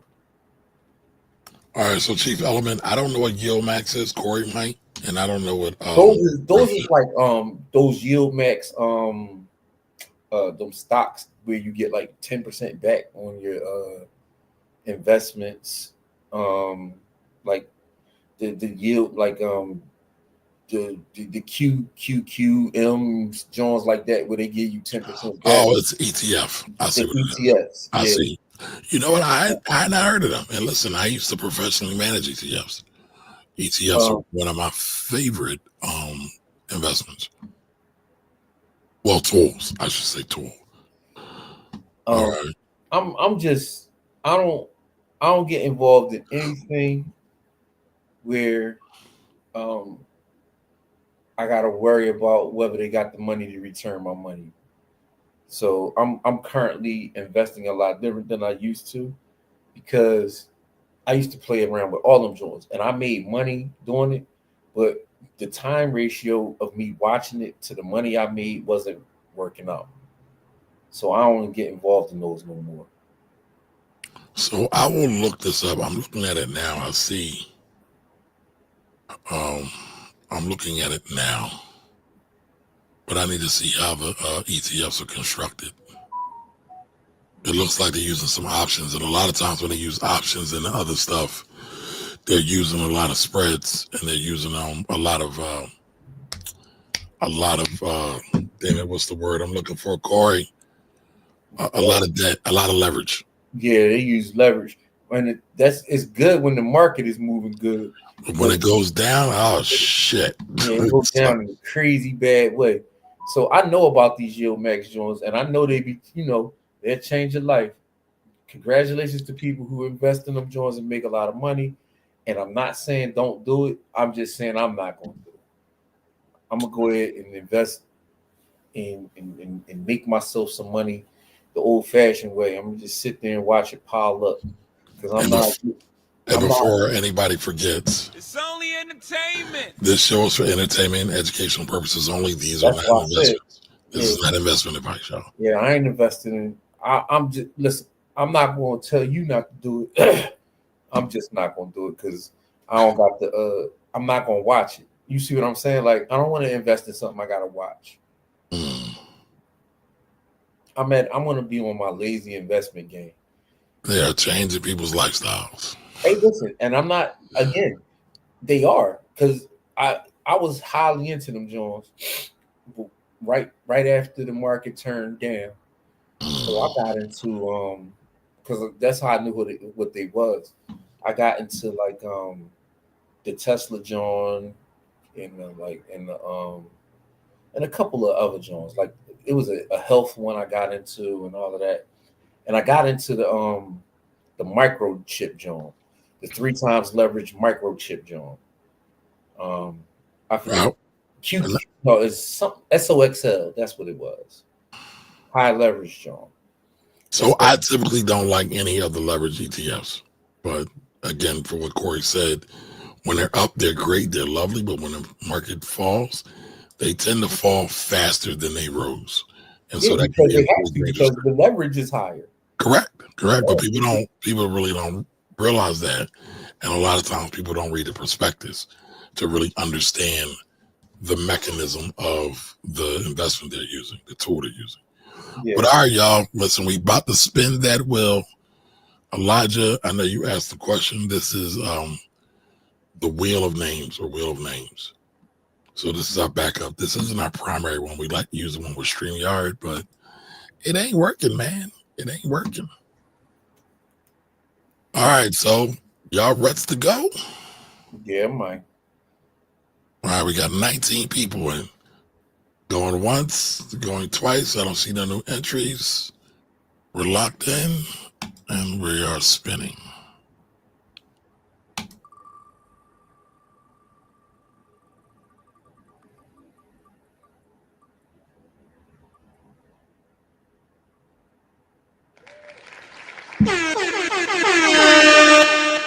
Shout outs to Ray Gunn. Everybody give Ray Gunn some love in the chat. I got to do the fingers. Shaba. All right, so Ray Gunn. All right, so Ray Gunn, in order for you to get your Bitcoin, you have to email us. Jimmy is going to be in charge of this. He's going to make sure you get your chicken, your stats. All right. Make sure you email us over at, let me give you the email. Where did I put it? BlackWealthRebels. BlackWealthRebels@gmail.com. Again, BlackWealthRebels@gmail.com. Again, BlackWealthRebels@gmail.com. So I feel like we need another. I feel like we need this again. Black queens forever, snow bunnies never. I said black queens forever, snow bunnies never. I said black queens forever, snow bunnies never. That's just for Jimmy for not being here. Make sure he's well represented, because he loves that saying. And actually, we all do. I think you love it too, Corey, don't you? I'm gonna plead the fifth and say yes, though, because he wants to go to bed. Yeah, I ain't, because I can write a dissertation about that. I could, and it would start with, I don't trust black people that's married to others. I don't trust them. Oh Lord. You know how I feel about that, bro. I said stats. I didn't say I said stats. Okay, my bad. Stats. Stats. It's Satoshi. Bro. I know. So the thing about it is, I just think that's just terrible decision making. Like I don't trust your decision making if that's one of the decisions you won't make. I can't trust you. And so that's I have issue with that. But again, I don't trust a lot of people, so that it don't put you in a bad place with me, because I don't trust most people again, because I just think most people are purposely stupid. So you just get lumped in with them. So I'll say this: like interracial or inter-ethnic marriage has been going on since the Bible. Um, I don't even feel it's an issue. Like me and Jimmy talked about it last week, or week before last, whatever when it was. I Statistically, don't see it as an issue. right? I'm you You're breaking up. love who you love and you marry who you marry. Correct.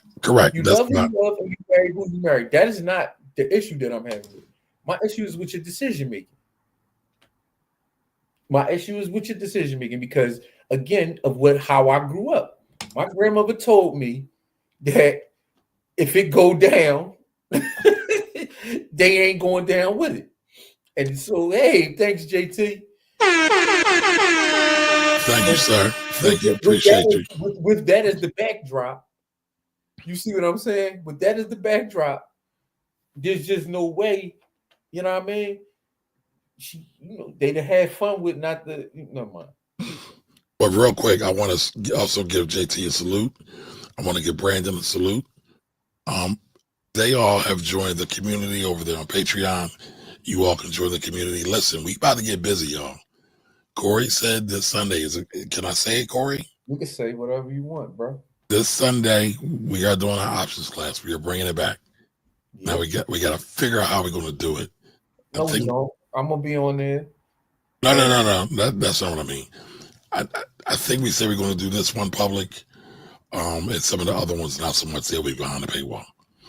But stay tuned, y'all. Lock in. Congratulations. Yeah, my charts is really, really simple. I'm gonna tell you like this. It's probably not gonna be much chart. I'm gonna walk y'all through a process where you can find easy companies to make some money on, and then you just go ahead and you do your own thing with that. Because I don't give investment advice. I'm just gonna show you how to get to some chicken. Lorraine, we haven't picked the time yet. You got a time, Corey? No. You on a spot now? I personally like, again, because I get up ass crack 30 in the morning. I like to do things early, but I don't know what time Jim gonna be back and what time you gonna be available. So I don't know if Jim's gonna be back, so it might just be me and you. So we'll figure it out. If you, my thing is really based around your availability. We'll make it happen. Because I said I get up. I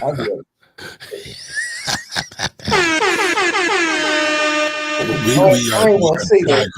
All right, well, Nicole said it. Don't bring nobody home that can't use your comb. All right, so Lorraine, do us a favor. Shoot us an email over at Black Wolf. Probably gonna be my style is more weekly and monthly options. Like I don't really like scalping, simply because scalping. We don't scalp. I'll tell you this. Now, if you're going to be in the market, scalping is great. Dependent, but my thing is, if you're going to do scalping, you should do it live.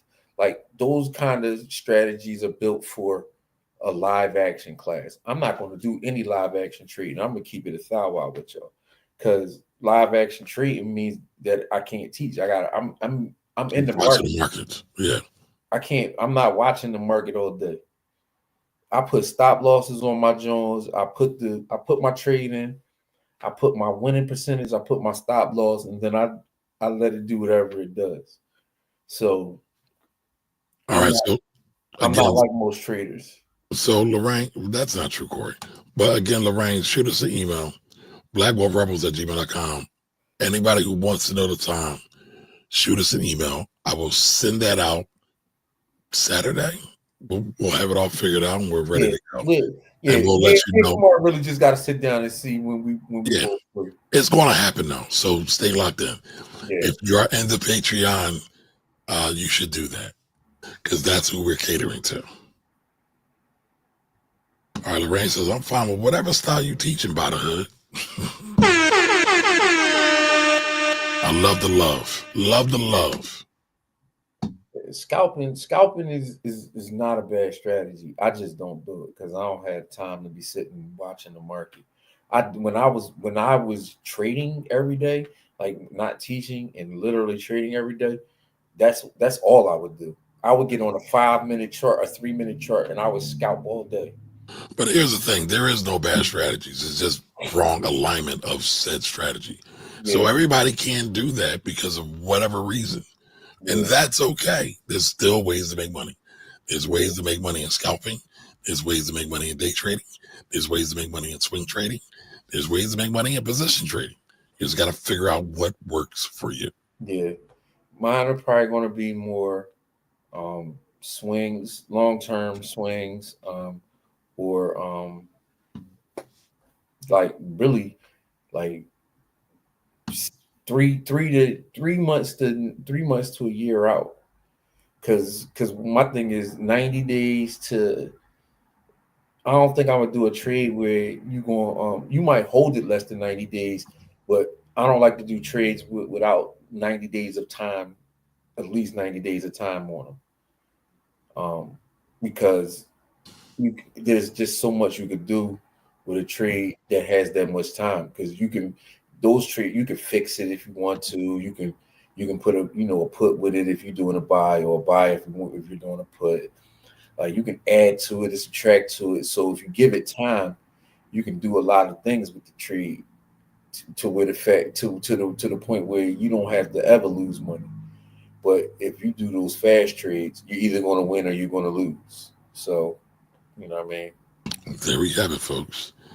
Now, everybody, we have appreciated you hanging out with us tonight. Salutes to Ray Gunn for winning them stats. I said stats, there it is. Them sats, them Satoshis. I can't help it. I took a lot of economics classes, y'all. My bad. All right, Lorraine said email sent. Do you have a book or a video explaining trading? We have some stuff. We got a bunch of old stuff we're bringing back up. I'll do it during the class on especially if we do it live. I'll do the explanation of why you're trading. I can tell you right now why you're trading. You're trading to make more money to invest. Yeah, but I don't think that's what he's talking about. Well, JT, and you correct me if I'm wrong, but it sounds like you want a methodology in a book or a video explaining how to actually do trading, whatever trading you want. I can do that also. Yeah, I mean, we could do it all, but we ain't doing it right now. You already told me you wanted to go to sleep. Oh, I'm going to bed after this, bro. That's a done. Because I told you I get up at 4:30, so I take my old ass to bed so I can get up. There you go. All right, so everybody, Nicole, hit me up. I got you covered. Everybody, y'all have a great weekend, and we will see y'all Sunday. Stay tuned, y'all. Have a great weekend.